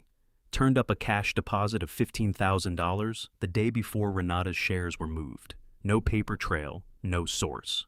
I settled back and let it settle. Beckett had paid a bank employee to forge Renata's signature and siphon millions while she was absorbed in stealing from me. The symmetry was almost elegant.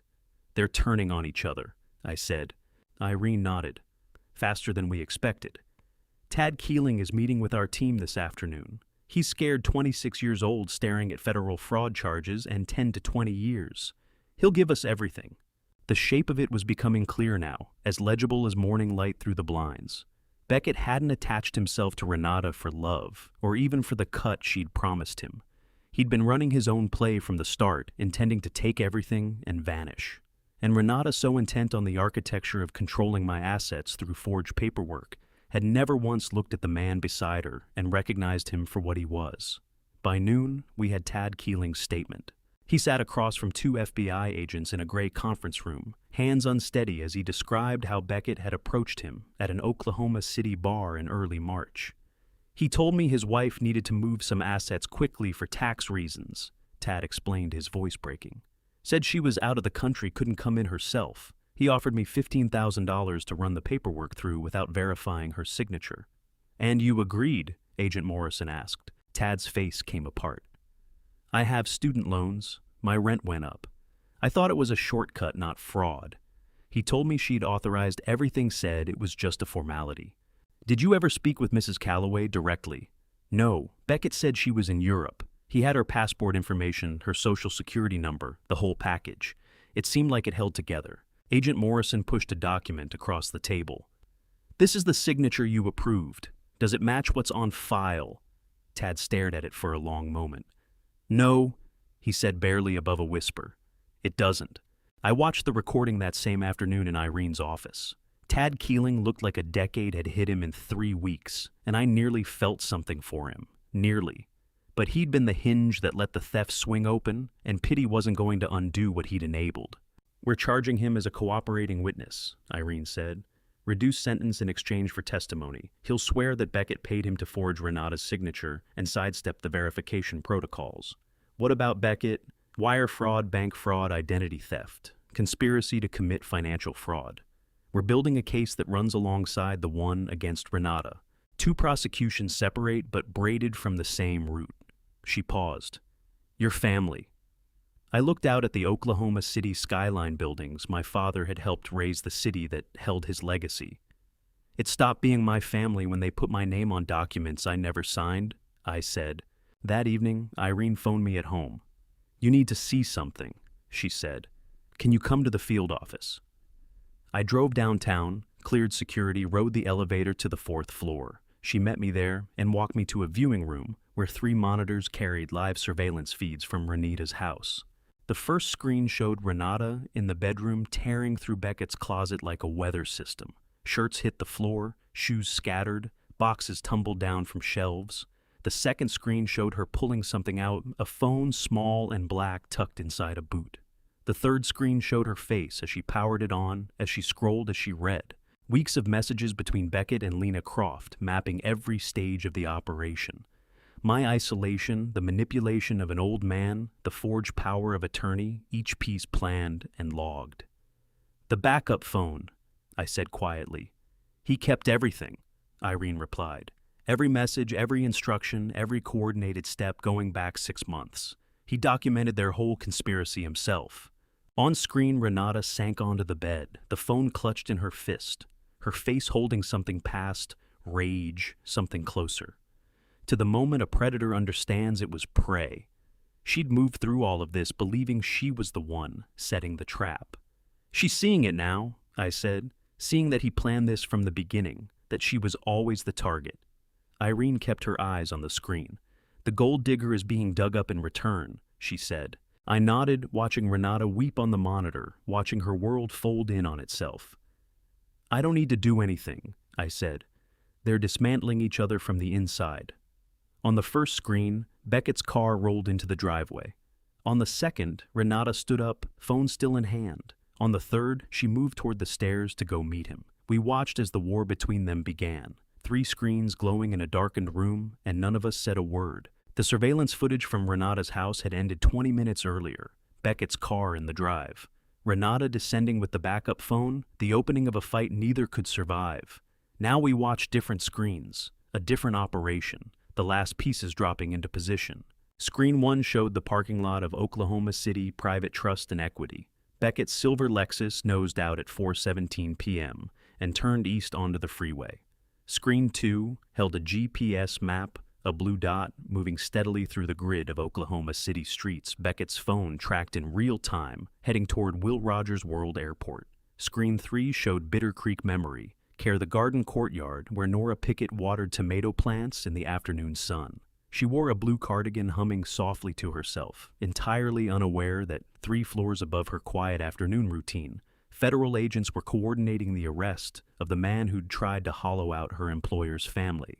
Dorsey stood to my left, arms folded, jaw set. Irene stood to my right, close enough that our shoulders nearly touched. The control room on the 47th floor held 6 other people, FBI technical staff, a prosecutor from the Financial Crimes Division. 2 agents I didn't know, but the silence felt absolute. Subject moving east on 59. The radio crackled. "All units ready." Dorsey's hand settled on my shoulder. "Caden would be proud," he said quietly. I kept my eyes on the screens. Screen 1 had shifted to airport traffic cameras. Screen 2 showed the blue dot entering the airport loop. Screen 3 still showed Nora bending to lift a ripe tomato from the vine, smiling at something only she could see. I thought only of my son. Every document signed, every hour in Irene's office, every meeting spent laying one more brick in this structure, all of it for him. "I'm doing this for you," I whispered. "Every last piece." The blue dot stopped. Terminal B. Irene's hand grazed mine briefly, then pulled back. "They're in position," she said. The video arrived at 4:43 p.m., 47 seconds. Sent from an agent's body camera to Irene's encrypted phone, I watched Beckett standing in the boarding queue for a flight to Grand Cayman Gate B-12. He wore expensive aviator sunglasses and a linen blazer, every inch the prosperous businessman, heading out for a Caribbean break. Lena Croft stood beside him, blonde, composed designer luggage arranged at her feet. 4 agents converged from separate directions, 2 from the gate area, 2 from behind. Plain clothes, badges raised. "Beckett Stanton, FBI, you're under arrest." Beckett's face moved through its stages, confusion, then recognition, then something that lived near panic. Both hands came up slowly, the aviator sunglasses sliding down his nose. Lena started screaming before the handcuffs appeared. "We didn't do anything. Let him go. This is harassment." One agent unzipped Beckett's carry-on. Inside, stacks of cash and manila envelopes, rubber-banded and labeled. $340,000 in hundreds and fifties money bled from Renata's accounts over 6 weeks, while she'd been occupied bleeding mine. The charges ran across the bottom of the footage. Financial fraud, forgery, bribery of a federal bank employee, conspiracy to commit money laundering. 4 federal counts. More would follow. I watched Beckett's face on that small screen, watched the moment his entire architecture of plans came apart. The video was 47 seconds long, confidence to confusion to fear in less time than it takes to pour a cup of coffee. Caden's death took 6 minutes. I know because I counted every one. Renata appeared in the ground floor lobby at 7:18 that evening. I was in one of the leather chairs near the elevator bank going over documents with Irene when the security desk rang up. "Mr. Calloway, your daughter-in-law is downstairs. She's asking for you." "Send her up," I said. Irene began collecting her papers. "I can step out." "Stay." Renata came off the elevator 90 seconds later, looking like someone I almost didn't place. Hair loose and disheveled mascara tracked down both cheeks' eyes raw. She was gripping Beckett's backup phone in one hand, like a piece of evidence she'd brought to court proof of her own suffering. "Hector!" She came out breathless. "Hector, thank God! I've been trying to reach you all day. Have you heard about Beckett?" I said nothing, just looked at her. "He's been arrested. The FBI. They took him at the airport. I had no idea, Hector. I swear to you I knew nothing about what he was doing. I'm a victim here too. He was stealing from me. Did you know that? Forging my signature, taking my money." She kept going, words tumbling out in a practiced cascade of panic and desperation.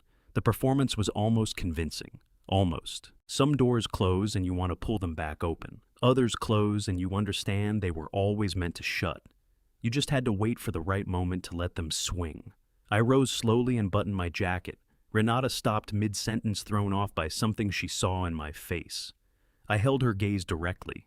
No tremor in my hands, no fog behind my eyes. No trace of the bewildered old man she'd been working for months. Just clarity, cold and complete. "You signed and fingerprinted that power of attorney," I said quietly. "You know which document I mean." The color left her face. I turned toward the elevator. Irene rose and followed. The doors parted immediately. "Hector!" Renata's voice fractured. "Hector, please, we need to talk about this." The elevator doors began to close. "Hector! Hector, please!" Her voice climbed, cracking, unraveling, a woman watching her last exit seal itself off. I didn't turn around. Irene stood beside me, her hand steady on my arm. The doors met with a soft, pneumatic hiss. Certain things once witnessed cannot be put back behind closed doors. 2 oversized black screens were wheeled into the federal courtroom, without a sound, set at angles that gave every seat in the house a clear line of sight. 3 weeks had come and gone since the elevator swallowed Renata's frantic voice. 3 weeks of sworn depositions, mountains of evidence cataloged, witnesses coached and readied. And now, here we were, courtroom 6 of the Oklahoma Federal Courthouse, gathered for the preliminary hearing that would decide whether this matter ever reached a jury. I took my place in the second row, 1 seat back from Irene. Across the aisle, Renata sat beside Denton Frey, her defense attorney imported from Tulsa, a man whose whole career had been built shielding white-collar defendants from accountability. She dressed deliberately, navy suit, pearl necklace hair, without a strand out-of-place makeup chosen to understate. The picture of a widow, wronged by accusation.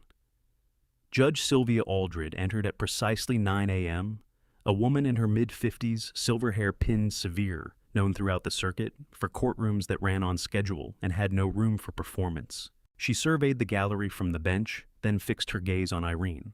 "Agent Wolf, you may proceed." Irene came to her feet holding a remote.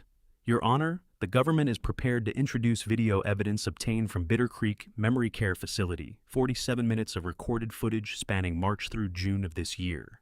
2 segments have been selected. The screens came alive. The first showed a corridor just outside my room at Bitter Creek. The timestamp placed it at March 19th, 9 p.m. Renata was visible in frame phone at her ear, talking to someone beyond the camera's reach. "The old man's lying out there." The words came from the speakers without warmth, without apology.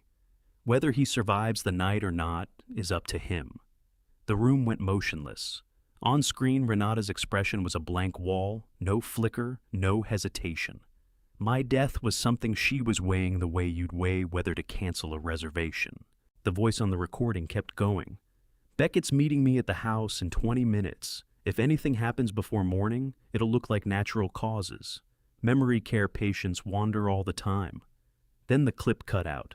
Judge Aldred's face hadn't moved, but her eyes had changed. Something behind them had gone cold and sharp. "Segment 2, Irene announced. The next clip was shot in the Bitter Creek staff break room during daytime hours. Renata was seated at a table, someone just beyond the frame's edge, her voice kept deliberately low, but the facility's overhead security system had captured every syllable. The medication made him unable to distinguish anything, she said. He believed it was prescribed by his physician. He took whatever I gave him, no resistance whatsoever. 34 years. I stared at her face on that screen and pressed my memory for the exact point where the woman I'd married had become this. I found nothing. Maybe there was never anything to find. Across the room, Denton Frey had stopped writing. He laid his pen down with precision, and his chair angled barely, but unmistakably away from Renata. There are lines that even hired defenders won't cross. Judge Aldred replayed both segments without comment, then addressed the court reporter. Let the record reflect that Exhibits 27 and 28 are entered into evidence. Irene crossed back to the prosecution table and drew something from her briefcase, compact, black, unremarkable. Caden's hard drive. The one he'd tucked inside his apartment walls. The one that held 3 months' worth of every word spoken inside our home. Your Honor, the government also moves to introduce audio evidence recovered from a recording device belonging to Caden Calloway, the victim's deceased son. The device holds 47 files dated January through March 2021. We've identified one recording of particular significance. She ran a cable from the drive to a laptop, a brief crackle from the speakers, and then the room filled with sound. Renata's voice again, but the texture of this recording was older, rougher at the edges. A telephone call. Her speaking to a man I'd never heard before. I need to ask about a legal situation, she began. If my husband dies and his father-in-law is listed as the insurance beneficiary, is there a way for me to collect that money on the grounds that the father-in-law no longer has legal capacity? The response came, measured the speaker, choosing each word with care. That would require proof of incapacity and legal authority to act on his behalf. You'd need a power of attorney signed by him before you could manage his assets or make claims in his name. And if he's already showing signs of dementia, the document would need to be notarized. The notary would assess his capacity at the time of signing. A beat. Then, Renata, what if the capacity assessment was not thorough? The attorney pulled back. I can't advise on that. Silence. Irene let it breathe for 5 full seconds before she spoke. This call was recorded on January 14th, 2021. She held still eyes, moving first to Renata, then to Judge Aldred. Caden Calloway died on January 21st, 2021, 7 days after this conversation. January 14th. 7 days, the 21st. No equation needed. What it pointed to was murder. The gallery broke into murmuring. Judge Aldred's gavel struck once, clean, definitive. Order. The room went quiet. At the defense table, Denton Frey was bent close to Renata, speaking fast and low. She turned away from him. Her face had gone the color of ash, her hands locked together on the table knuckles, bloodless. Irene went on her cadence unbroken. Caden Calloway had planted that recording device in the weeks before he died. He believed his wife was moving towards something terrible and wanted a record of it. The record he created turned out to be evidence of his own killing being arranged. Objection! Frey's voice had thinned. Speculation. Nothing in that recording references the son. Sustained, the judge said. The jury will assess what this evidence implies, but Agent Wolf, the timeline has been noted for the record. I hadn't moved from the second row. When Irene walked past me, her hand touched my shoulder for just a moment, and the full enormity of it arrived all at once. Caden had understood what was coming. He'd built that archive because he saw Renata making her moves and refused to let it go, unwitnessed. 7 days after she'd consulted a stranger about collecting insurance money on a husband's death, my son dropped from an oil rig platform that had cleared every inspection on record. The inquiry called it an accident, mechanical failure. Nobody held responsible. But Caden had preserved that phone call 7 days before his body hit the water. 7 days before the event that positioned me as exactly the beneficiary Renata needed to get her hands on. 7 days before the drugging began, before she severed every connection I had, before she put my name on papers I never meant to sign. 7 days. That was the distance between her planning and my son's death. She had mapped this out while Caden was still breathing, still clocking in, still hiding that drive, still trying to be my shield. I held myself together in that courtroom, with whatever was left of me, and I arrived finally without room for doubt at the truth of what Caden had given his life to expose. Judge Aldred turned toward Frey. Does the defense require time to speak with your client? He looked at Renata, then away. We request a recess through tomorrow morning, Your Honor. Granted, court resumes at 9 a.m. Irene gathered her materials with the same unhurried steadiness she brought to everything. No theater, no triumph, just the quiet certainty of someone who had done what needed doing. The following morning, courtroom 6 filled again at 9 a.m. Sharp. I'd stayed at Dorsey's overnight, lying awake while January 14th looped through my head. 7 days. Over and over. Judge Aldred brought the room to order. Agent Wolf, the stand, please. Irene approached the witness box, lifted her right hand, and took the oath without hesitation. She settled into the seat hands folded in her lap and simply waited. Petra Odom, the prosecutor brought onto the case 2 weeks prior, stepped forward, tablet in hand. Agent Wolf, prior to your work with the FBI's Financial Crimes Division, you spent your career practicing estate law in Oklahoma City. Is that right? It is, 11 years. In that time, did you ever encounter the defendant Renata Calloway? Once, yes. Walk us through it. Irene's delivery was even professional. On February 3rd, 2021, a woman who gave her name as Petra Hale called my office and arranged a consultation. She described needing guidance on the legal mechanics of pursuing life insurance interests when a named beneficiary had lost mental capacity. Across the aisle, Renata turned to stone. What did this woman want to know specifically? She asked by what means a family member could pursue insurance payouts belonging to someone whose ability to manage their own affairs had been compromised. She pressed for detail on what paperwork would be involved, what legal hurdles she might face, and whether a mental health evaluation could be weaponized to establish incompetence. Did you help her? No. What she was describing set off immediate ethical alarms. I turned down the representation and reported the consultation to the Oklahoma Bar Association Ethics Committee, which is required practice when an attorney suspects fraud may be the underlying purpose. Petra Odom tapped her screen. The monitors came back on security footage, a law office interior, the timestamp, February 3rd, 2021, 2:47 p.m.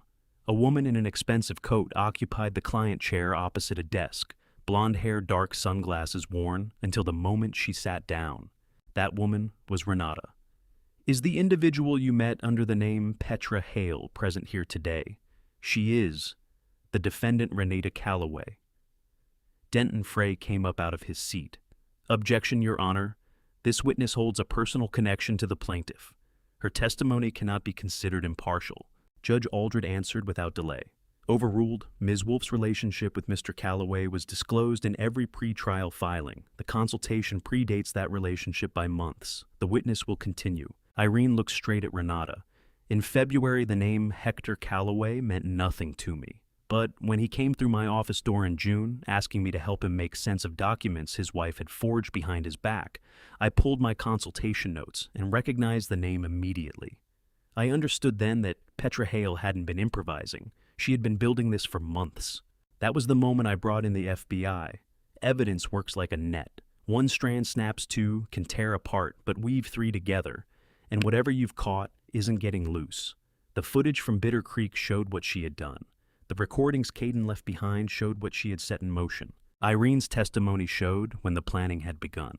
February before Caden died, before the forged power of attorney, before she drove me out to that desert and walked away. She had been mapping how to strip me of everything I owned 2 months before my son went off that oil rig. Renata sat rigid next to Denton Frey, her eyes fixed on Irene, working through the realization that the woman who'd been quietly present at the edge of Hector's life since June had held this knowledge from the very start. The trap had been fully assembled before Renata ever sensed it drawing closed around her. Petra Odom returned to her table. No further questions, Your Honor. Denton Frey rose slowly. He looked at Renata, then at Judge Aldred, then at the evidence filling the screens around the room, a man who'd spent 15 years in federal defense, who'd salvaged cases. Other attorneys declared hopeless now, running the numbers on odds that simply weren't there. Your Honor, I'd like to request a brief conference with my client in the hallway. 10 minutes, Judge Aldred said. They disappeared through the side door. The courtroom broke into low murmurs, journalists leaning toward one another. FBI agents trading notes, spectators turning to process what they had just seen. I sat in the second row, with my hands folded perfectly still, waiting. Then Irene came and settled beside me. "Are you holding up?" "I honestly don't know," I told her. I'd imagined this day arriving and assumed I'd feel something when it did. Nothing's coming through. I thought I'd feel something: guilt, triumph, vindication, rage, finally satisfied. Instead, I felt the way you feel when you finally set down something you've been carrying too long. Lighter, but at a loss for what to do with hands that were suddenly empty. The side door swung open. Denton Frey came back first, Renata a step behind. Her face had aged somehow. In that hallway the lines cut deeper, the shoulders carrying a curve I'd never seen on her before. They returned to the defense table. Judge Aldred looked at Frey with expectation. "Your Honor, after reviewing the evidence presented and consulting with my client, Mrs. Calloway wishes to enter a guilty plea on all counts. We request that sentencing take into account her cooperation and acceptance of responsibility." The room went silent. Judge Aldred studied Renata for a long moment without speaking.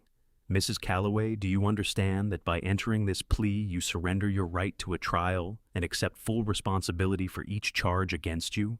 Renata stood. Her voice came out even, but hollowed out. "Yes, Your Honor, and this plea is made of your own free will without any coercion." "Yes, very well. The court accepts your guilty plea. Sentencing is scheduled for October 15th, 2021 at 9 a.m. Until that date, you will remain in federal custody without bail." The gavel fell. 2 marshals moved in to take Renata out. She rose and gathered her things without hurrying. And then, for the first time since the morning had begun, she turned and looked directly at me. Not pleading, not apologetic, not defiant. Just looking with eyes that carried 34 years of marriage and all the slow rot that had eaten through it from underneath. While we both pretended not to notice, I looked back. She had killed my son. She had drugged me, put my name on papers I never signed, and left me in the desert to die alone. She had drawn up these plans in the dark while sleeping beside me, while telling me she loved me while standing at Caden's funeral, gripping my hand as though her grief were real. I looked at her and felt nothing I could put a name to. Not satisfaction, not sorrow, not forgiveness, not even hatred anymore. Just a hollowness that carried strangely something resembling peace. She looked at me. I looked back. Whatever she was searching for in my face, I'm certain she didn't find it. The marshals walked her out. The courtroom started to empty. Irene rested her hand on my shoulder. "It's over," she said. "No." I answered quietly, my eyes on the door where Renata had gone. "It's just finished. Those aren't the same thing." The gavel struck 3 times sharp, final the sound of justice rendered in wood and metal. 3 months had passed since Renata entered her plea. The courtroom was larger this time, every seat taken journalists and spectators, who'd tracked every development from the beginning. I sat in the front row, Dorsey on my left, Irene on my right. Behind me, Arlo Pickett held Nora Pickett's hand. Judge Sylvia Aldred entered at 9 a.m. December, sunlight slanting through the tall windows. "The court will now proceed with sentencing," she said. Renata stood beside Denton Frey, 3 months older, prison clothes in place of the expensive suits, the gray more visible now. Beckett Stanton stood separately with his own attorney 20 feet away, the two of them no longer acknowledging each other's presence. Judge Aldred opened the sentencing document. "Renata Calloway, you have been convicted of organized fraud against an elderly person, forgery, conspiracy to commit financial crimes, and violation of Oklahoma Penal Code, Section 22.041, intentionally and knowingly causing harm to an elderly individual under your care. Your actions were not crimes of desperation or opportunity. They were calculated, sustained, and cruel." She looked directly at Renata. "You drugged your husband, you forged his signature, you left him in the desert and walked away. And the evidence strongly suggests you orchestrated the circumstances that led to your stepson's death in order to access insurance money. While we cannot prove murder, we will address what we can prove." The courtroom held its breath. "You are sentenced to 25 years in federal prison. No eligibility for parole in the first 15 years. Upon completion of your federal sentence, you will serve concurrent time under Oklahoma state law for elderly endangerment. 25 years. Renata would be 87 when she walked out. I would be 85. Caden would still be dead. Judge Aldred turned to Beckett Stanton. Beckett Stanton, you enabled and took part in this conspiracy. You forged documents, bribed a federal employee, and stole millions through fraud. You are sentenced to 18 years in federal prison. Beckett's expression didn't shift. Tad Keeling, in recognition of your cooperation and testimony, you are sentenced to 5 years, with credit for time served and eligibility for early release after 3 years. Tad Keeling gave a single nod from the back of the room. A young man paying for catastrophic choices with the best years of his 20s. Judge Aldred addressed the financial settlements. All assets seized from Briggs & Associates are hereby forfeited. The $18 million life insurance policy fraudulently obtained is ordered repaid in full to Hector Calloway. All forged documents are null and void. Full control of those assets returns to Mr. Calloway. Irene's hand found my shoulder and pressed gently. The gavel came down one final time. Court is adjourned. That afternoon, I drove alone to Sunset Memorial Park. I needed to stand at my son's grave and tell him it was done. The cemetery was quiet in the December cold, trees stripped bare, a gray sky sitting flush against gray ground. I followed the stone path through rows of markers to Caden's section. His stone was plain black granite, his name, his dates, and the words I'd chosen. Beloved son, protector, truth teller. I stood there a while before I could speak. Son, I said quietly, I'm done. It's finished. The granite was cold beneath my palm. Smooth, permanent, the letters cut deep enough to outlast everything I'd ever built and everything I'd lost. I recovered your insurance money. Every cent you wanted left for the people you loved. I'm going to use it exactly the way you intended. Exactly as your name should be remembered. The wind moved through the bare branches. Arlo's getting a new truck. Nora's care is paid for life. The good facility where the staff treats residents like they matter. Dorsey is expanding his practice, taking on families who can't afford legal help. And I'm building a foundation in your name. Oil rig safety. Whistleblower protection. For people who tell the truth, even when it destroys them. I stopped throat too tight to keep going. You saved me twice, Caden. Once with those recordings you tucked away, and once by showing me what it meant to be a father, by living it yourself in the years I hadn't managed to. I stood with my hand against the cold stone, reaching for some thread of connection to the son I'd failed while he was here, and who had rescued me after he was gone. I love you, I finally said. I should have said it more. I should have said it every single day. The cemetery held its silence, no sign from anywhere beyond. Just an old man speaking to granite, hoping that somewhere his son was listening. I stayed as the afternoon light thinned, and the shadows reached longer, and the December cold worked its way through my coat. Then came footsteps on the path behind me. Light unhurried the gait of someone who knew precisely how close to come and exactly where to stop. They halted about 10 feet back, and I knew without turning who was standing there. Irene. I could see her without looking, 2 cups of coffee in her hands, one for herself and one for me. Holding back at a respectful distance, giving me the space I needed, while making certain I understood I wasn't alone out here. Present, but not crowding. There, because she wanted to be, not because the case still required it. I heard her shift her weight, heard the soft sound of her coat catching the wind. She didn't call out to me, didn't ask how I was holding up, didn't reach for words that wouldn't have meant anything. She simply stood there waiting, making sure I knew she was present. I kept my palm against Caden's gravestone, felt the cold granite, and let myself acknowledge something I'd been holding at arm's length until that moment. She wasn't there because the job demanded it.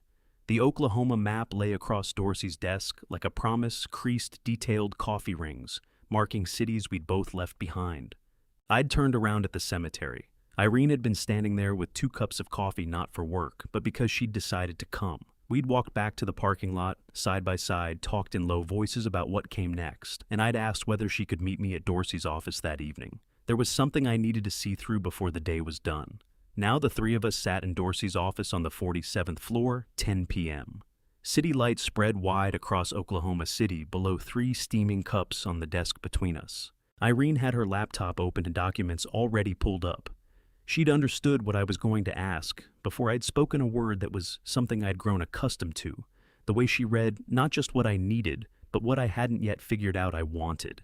I pressed my finger to a small point on the map, southwest of Oklahoma City, barely worth a label, a dot that read Bitter Creek.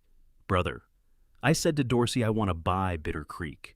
Every parcel, every structure, the whole thing. I want to tear it down and build it back right. Dorsey studied the map, then looked at me. The town where she left you. The town where I survived, I said, correcting him. The town our father built before he lost it. A place that's been slowly dying for 35 years. I want to bring it back. Irene turned her laptop so we could both see the screen. Purchase agreements, property surveys, ownership records spread across it. She'd done the legwork, already compiled everything, and was simply waiting for me to give the word. Bitter Creek has been in economic decline since the oil bust, she said. Current population is 73. The majority of structures are abandoned. The memory care facility where you stayed is the only significant business still running. Everything else, the main street, the residential areas, the old town hall, sits vacant. Who holds the titles? Dorsey asked. 16 different owners across the various parcels. Most acquired them through tax sales, never put a dollar into development. They're sitting on land that's worth nothing to them, waiting for someone to come along and want it. She navigated to a summary page. I've been in contact with all 16. Every one of them is ready to sell. Total asking price across all parcels and existing structures is $4.2 million. Market valuation at current condition. I looked at my brother. I want to build something there. Not a monument, not something carved in stone. Something alive. A place people can return to, where families can put down roots. Where the town finally becomes what it always should have been. Dorsey studied the map a long time. Our father's town. The place he'd raised on borrowed money and outsized ambitions, then surrendered to gambling debts none of us knew he had. The place that scattered our family across Oklahoma when it all collapsed. What do you put up first? Dorsey asked. Housing. Real housing, not just walls and a roof. Then a medical clinic. Then a community center. After that, we find businesses willing to come, small operations that need affordable space, and a community willing to support them. We bring people back gradually, thoughtfully, and we do it properly this time. Our father sold this land in 1986 to cover gambling debts we didn't even know existed. Dorsey spent 40 years searching for me. I spent 8 months drawing up a plan for revenge. Now here we were buying it back together, not to bury what happened, but to build something that would outlast all of it. Dorsey leaned back, coffee cup, held in both hands, eyes on that small dot on the map. I want to put in half, he said finally. I started to push back. Dorsey, you don't have to do that. I know I don't have to. He set the cup down with care. But it's our father's land, the ground he built something on and then lost. The thing that kept us apart for 4 decades. I want to help bring it back, not as charity, Hector, as family, as brothers taking back what was taken from both of us. Something tight in my chest let go. Half, I said. 2.1 million each. As each, Dorsey agreed. Irene pulled up the purchase contracts, updated the buyer information to reflect both our names, reworked the payment structure. Her fingers moved across the keyboard with practiced efficiency, turning what we'd said out loud into binding legal language. The sellers are prepared to close right away, she said. Most have been sitting on this for years without a single serious offer. I can have all 16 contracts executed within 48 hours. You'll hold title to Bitter Creek by Friday. A contract is just paper and ink until someone signs it. Then it turns into history, a commitment, the dividing line between what was and what will be sealed, with 2 signatures and a notary stamp. Irene printed 16 contracts, stacked them neatly, laid them on the desk, with adhesive tabs flagging every signature line. Thorough, efficient, every detail already considered. There's one more thing, I said. Caden's insurance money, $18 million. I want to establish a foundation in his name. Oil rig safety, whistleblower protection, for people who speak the truth when the cost of doing so is everything they have. And I want the foundation's headquarters built in Bitter Creek, the first major structure we put up there. Dorsey nodded slowly. He'd like that. A legacy standing in the town where his father made it through. Not just made it through, I said. The town where I finally understood what mattered. Where Nora looked after me when nobody else would. Where I met Irene. Where everything shifted. Irene looked up from the contracts. Something moved across her face, recognition, or maybe understanding. She didn't speak, but her hand brushed mine lightly as she slid me a pen. Sign here, she said quietly, and here, initial here. I signed 16 contracts. Dorsey signed 16 contracts. Our names side by side on every page, brothers after 4 decades as strangers. Irene pressed her notary stamp to each one, the sound of metal meeting paper, official and final. She dated each December 12th, 2021, the day Renata was sentenced, the day Bitter Creek came home. My brother wrote his check for $2.1 million. I wrote mine for the same amount. Irene gathered the contracts, squared the edges, placed them in a leather portfolio. Bitter Creek belongs to the Calloway family, she said for the first time in 35 years. I looked at the map still spread across Dorsey's desk, at that small dot that had once stood for loss and abandonment and now meant something else entirely. Now, we just have to decide what to build, I said. Dorsey smiled, the first genuine smile I'd seen from him since the trial started. Everything he said. We build everything. The crane rolled into Bitter Creek at dawn, orange metal against a pink sky, the first machine to break ground on what would become Preston's Crossing. 6 months had passed since Dorsey and I signed those contracts. 6 months of architectural drawings, permit filings, negotiations with contractors. Construction was beginning now, and the ghost town where Renata had left me to die was stirring back to life. We'd renamed it not on any official state map, but everyone connected to the project understood that this was no longer Bitter Creek. It was Preston's Crossing, named for my father, Olin Preston Calloway, the man who'd built this place on dreams that outran his discipline and lost it to debts he could never get ahead of. The groundbreaking was a modest affair. No journalists, no politicians, no prepared remarks about economic development or renewal. Only the people who belonged there. I stood in the central vacant lot that would become the town square. Dorsey beside me, Arlo and Nora behind us, Irene holding the architectural renderings, a priest from Oklahoma City who'd agreed to offer a blessing over the ground, the crane operator waiting at his controls. I drove the ceremonial shovel into Oklahoma earth, dry, hard, resistant. Dorsey helped me lever it up, the first scoop of dirt that would become something new. Nora was crying, silent tears moving down her face, hands folded in front of her, as though she were present at something sacred. I put the shovel down and crossed to where she stood. Nora, I said quietly. Arlo, I need to tell you both something. Arlo drew his wife close against his side. You don't need to thank us again, Mr. Calloway. We've told you that. I'm not here to thank you, I said, gently cutting him off. I'm here to give you something. The largest house in Preston's Crossing will be yours, built to whatever specifications you choose, and 15% of all urban development shares in this project in perpetuity. Yours and your children's and your grandchildren's. Nora's face lost its color. We can't take that? We don't need. You saved my life, I said. This isn't about settling a debt. It's about doing what's right. You gave me water when I was dying in that desert. You took care of me when there was no one else. This town exists because I survived long enough for someone to find me. You deserve to be part of what it grows into. Arlo held my gaze for a long moment, then gave a slow nod. He gave me 2 slow pats on the back, the way older men do when language runs dry and all that's left is the weight of a hand and the understanding behind it. Thank you, he said, his voice worn at the edges. We'll take good care of it. Dorsey stepped forward and took Arlo's hand. Welcome to the Calloway family legacy, he said. You're part of this now. The crane's engine turned over and caught. Construction was beginning. In July, Arlo called and asked if I'd come out to the notary office near the site. He had something he wanted me to see. I got there at noon and found him in the small waiting area, a wooden box wrapped in faded cloth balanced on his knees.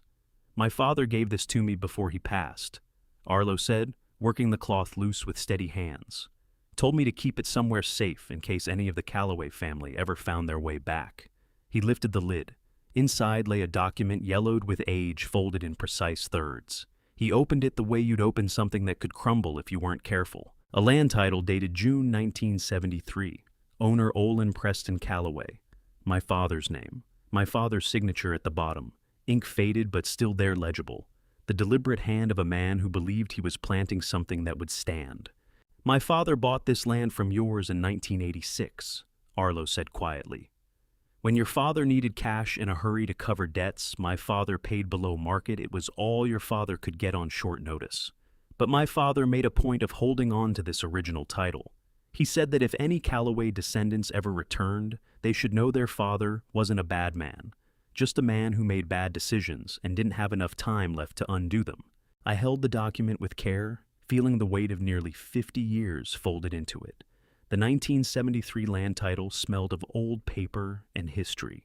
My father's signature in ink that had outlasted his gambling, outlasted his shame, outlasted every promise he'd made to himself about eventually making things right. Your father wanted you to know that, Arlo said, that Olin Calloway built something real here before he lost it, that he deserved to be remembered for what he created, not only for how it ended. I couldn't find words for a long moment, just stood there with my father's signature in my hands, arriving at something I hadn't understood until now, that legacy isn't what you leave behind. It's what someone else decides to carry forward on your behalf. Thank you, I said at last, for holding on to this, for remembering. Arlo nodded. Now you're bringing it back. He'd be proud. In August, the porch at my place was far enough along to sit on. Raw wood still giving off the smell of sawdust nails, not quite flush paint, nowhere near applied, but solid enough to use. It looked out over the construction site where Preston's Crossing was climbing up out of Oklahoma dirt. Irene came by that evening with coffee and 2 thermoses. We sat on the unfinished steps and watched the sunset turn the cranes into dark shapes against an orange sky. Building a town is like building trust. You start with bare ground and add one piece at a time until something strong enough to outlast you stands where nothing stood before. You know, I've never stayed with a project this long. Irene said the words coming without warning. Her voice carried the same matter-of-fact steadiness she used when reading contracts aloud. Usually once the documents are signed and everything's confirmed, I move on. Next case. I poured coffee carefully into both our cups. Why is this one different? A long pause settled between us. Wind moved across the site, carrying the smell of turned earth and fresh cement. Somewhere behind us, a radio was playing country music workers wrapping up their shift. Because this time, I want to stay, she said. Not a declaration, not a confession, just a statement of fact delivered with the same quiet certainty she'd brought to a federal courtroom. I poured a little more into her cup, taking care not to let it run over. Good, I said. I was hoping you would. We sat there while the sky moved from purple to navy to black, and the construction lights blinked on across Preston's Crossing amber pools, marking the Oklahoma night, showing where houses would rise, where streets would run, where something new was being shaped from the bones of something old. We didn't talk much after that. Didn't need to, just sat there with our coffee and watched the lights come on across a town that didn't yet fully exist, but would. When I drove back to Oklahoma City later that night, I found I couldn't say how long we'd sat out there, only that it hadn't been long enough. The photograph on Dorsey's shelf showed 2 brothers standing in front of a construction sign. Preston's Crossing. Opening 2024. Both of them smiling like men who'd stumbled onto something they'd quietly given up on finding. The evenings with Irene became a regular thing after that August night. She stayed not just on the project, but in Preston's Crossing, in the small house she'd rented near the site, and in my life, in ways that felt grown rather than arranged. In September, Dorsey called me to his office. Same 47th floor, same view of Oklahoma City stretched below. But there was a new photograph on his shelf, the 2 of us at Preston's Crossing, the week before, Dorsey's arm around my shoulder, both of us squinting into the Oklahoma sun. There's something I need to talk through, he said, nodding toward the chair across from his desk. I sat down. He drew out a leather folder and opened it with deliberate care. I'm revising my will, he said, leaving 50% of my estate to you upon my death. It's substantial, roughly $40 million at current valuation. You deserve to have it. You're my brother. I looked at the document he'd slid across to me. My name was there in legal language, the figures laid out plainly, the provisions drafted with precision. No, I said. Dorsey blinked. Hector, this isn't charity. Your family, this is... I don't need it, I cut in gently. And there's a better use for it. Put that money into building more Preston's Crossings. Not just one town. Build them wherever people need them, wherever land sits empty and communities have collapsed, and older people have nowhere decent to live. Dorsey eased back in his chair slowly. Multiple towns across Oklahoma, across the South, wherever there were wastelands that used to be something worth saving. I leaned in. Don't hand me money, brother. Hand me a legacy. Give me a purpose that outlasts the both of us. Brothers are like trees grown from the same root. You can spend decades growing apart your branches, reaching toward entirely different skies, but the roots remember where they began. Dorsey pulled the will back, picked up a pen, and turned to a separate document. The Callaway Foundation Charter, the one we'd established with Caden's insurance money. He wrote slowly, then read it aloud. The Callaway Foundation will prioritize building communities named Preston's Crossing in economically depressed areas across Oklahoma and surrounding states, with particular focus on providing affordable housing and care facilities for seniors and families in need. He looked up. "How's that?" "Perfect," I said. He signed it, then pushed it across the desk. I added my name beneath his. 2 brothers, 2 signatures, 1 purpose that neither of us could have reached on his own.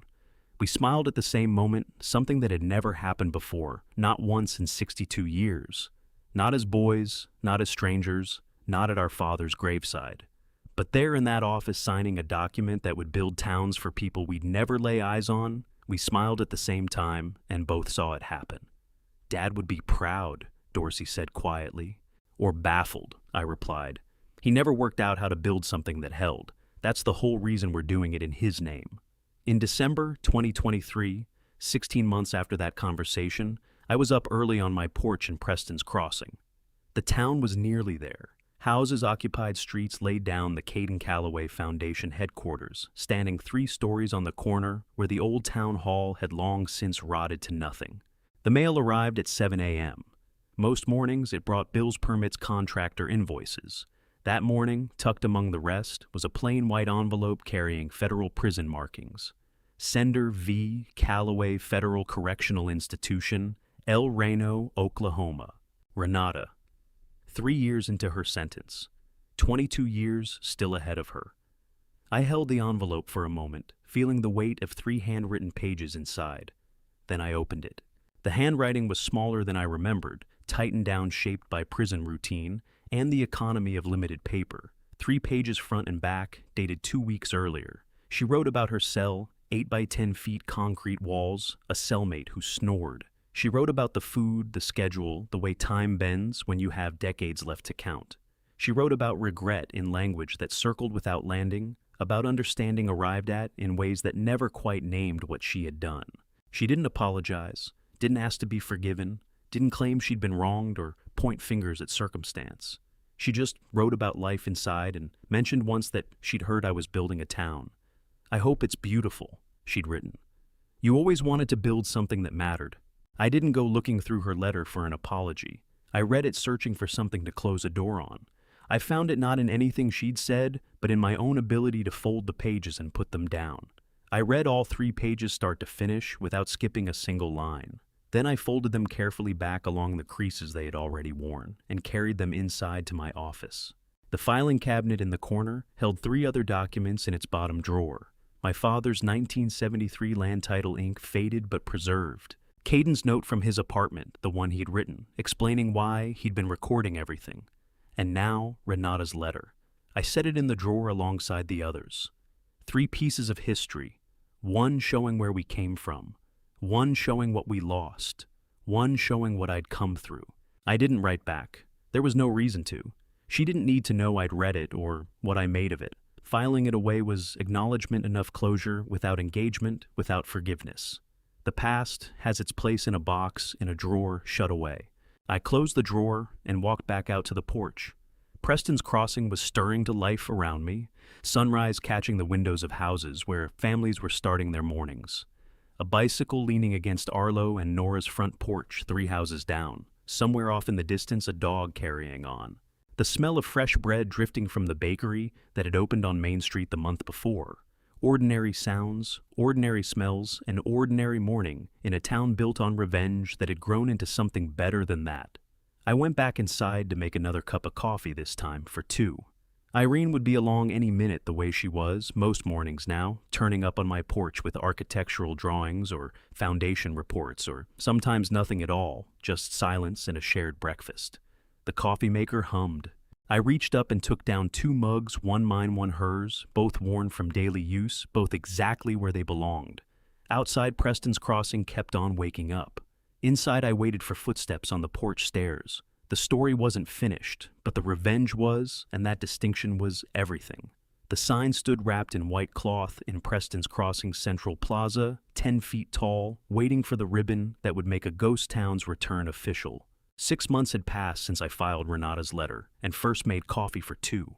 Now, it was June 2023 opening day, and the plaza was full of people who'd made Preston's Crossing their home. 243 residents, families with children, retirees from Oklahoma City, small business owners taking a chance on a town that hadn't existed 2 years before. Balloons lifted in the morning, breeze blew in white Oklahoma colors. Dorsey stood at the podium, adjusting his tie, visibly uncomfortable in a suit. I sat beside Irene in the front row. She had on a blue dress hair, pulled back looking less like an FBI agent and more like someone who had decided to plant herself somewhere. Dorsey tapped the microphone. The crowd settled. "I'm not going to give a long speech," he said. "This town stands for what community means, what family means, what staying means." He stopped and looked out over the faces gathered there. "But the people who should open Preston's Crossing aren't the ones who built it. They're the ones who kept Bitter Creek alive through its most hollowed-out years." He turned toward the stage. "Arlo and Nora Pickett, would you come up here?" Arlo and Nora made their way slowly to the stage, looking uncertain. Nora's hand trembled in Arlo's as they climbed the steps. Dorsey placed oversized ceremonial scissors in their hands. "You kept this place breathing when it had nothing but dust and memory left. Now it has everything. You're the ones who should make it official." Nora was in tears. Arlo held the scissors, steady blades open around the white ribbon. 1, 2, 3. The cut came, and the crowd broke open. The cloth fell away from the sign, bronze letters on stone, Preston's Crossing. Established 2023. My father's middle name. His legacy carried forward not through what he'd squandered, but through what his sons had raised in its place. I pictured Caden at 8 years old, running across this very ground, the boy I never watched grow up the man I hadn't known well enough before he died. Revenge was what brought me back here. But standing in that plaza, watching the families we'd helped put under a roof, I understood that revenge had only been the means. Preston's Crossing was always what this was meant to become. That evening I sat alone on my porch as the celebration wound down and the plaza gradually emptied. I took out Caden's note one final time. The paper had gone soft from all the times it had been folded and unfolded, the ink faintly smudged. "Dad, if anything happens to me, check the safe in my apartment. Code is your birthday. I love you, Caden." I'd read those lines 100 times to remember to stoke the anger that carried me through 8 months of planning. But this time, the reading was different. This time, I wasn't reading to remember. This time, I was reading to say goodbye. "I found it, son," I said quietly. "Everything you left behind, the recordings, the evidence, the truth. I used all of it, and then I built something with it, something that carries your name and will still be standing long after both of us are gone." I folded the note one last time carefully. But instead of returning it to the filing cabinet beside my father's land title and Renata's letter, I slipped it into my breast pocket over my heart, where it would stay. Some things belong in boxes on shelves. Others belong close enough to feel. If you've ever lost someone and found yourself wondering what would truly honor them, more destruction aimed at those who hurt you, or the creation of something that carries their name forward, I learned the answer standing on that porch. Both, and then only the second. Footsteps on the stairs. Light familiar expected. Irene appeared with 2 cups of coffee. She handed me one and settled in beside me without asking what I was thinking. She never asked. She just knew. We sat without speaking, watching the plaza lights come on one by one as the dusk came in.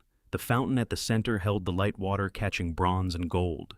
Somewhere a dog barked. Somewhere children laughed. Somewhere a door pulled shut and a family sat down to dinner in a house that hadn't existed 3 years ago. I thought about Renata's voice on that security camera footage. The old man is out there. Whether he survives the night or not is up to him. She'd meant it as abandonment, a death sentence, the end of everything I was. But she'd had no idea what out there would become. Out there beyond this porch, across this plaza, through those lit-up streets, was Preston's Crossing. Houses where families lived. A foundation headquarters where my son's name meant something. A community center where seniors gathered over morning coffee. A medical clinic where Nora volunteered 2 mornings a week.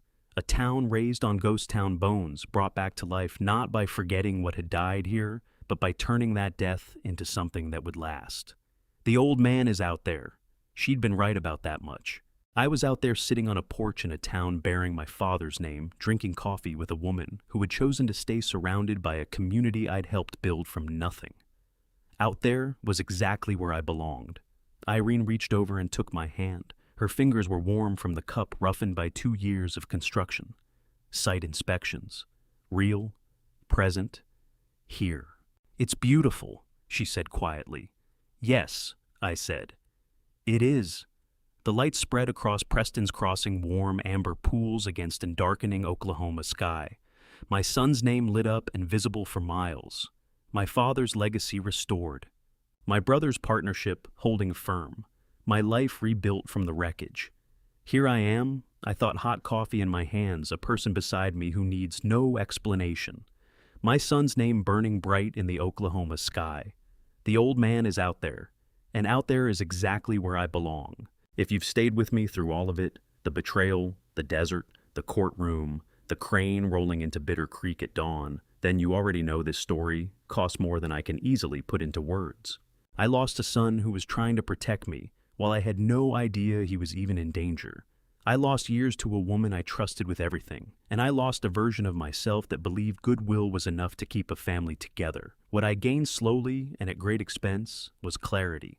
I believe God placed Irene in my path, not by accident. The timing was too precise, the pieces too perfectly fitted.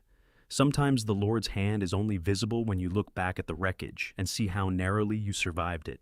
If these father stories have taught me anything worth passing along, here's what I would say to you. Never sign a document you haven't read yourself, no matter who is holding the pen and how much you trust them. If your instincts tell you something is wrong, gather your proof quietly before you make a sound. Silence used well is not weakness. Legacy is not what you accumulate. It is what you build for people who come after you, including people you will never meet. And when someone tries to use your love against you, remember Dad's revenge is not rage. It is survival, and then creation, and then a town, with your son's name on a foundation that will outlast everything they tried to take. If this story moved you, leave a comment and tell me what stayed with you. Share it with someone who needs to hear that surviving is only the beginning. And if you haven't yet subscribed to his Hidden Revenge, there are more stories here, and every one of them matters. Thank you for listening. Take care of yourself, and I'll see you in the next one.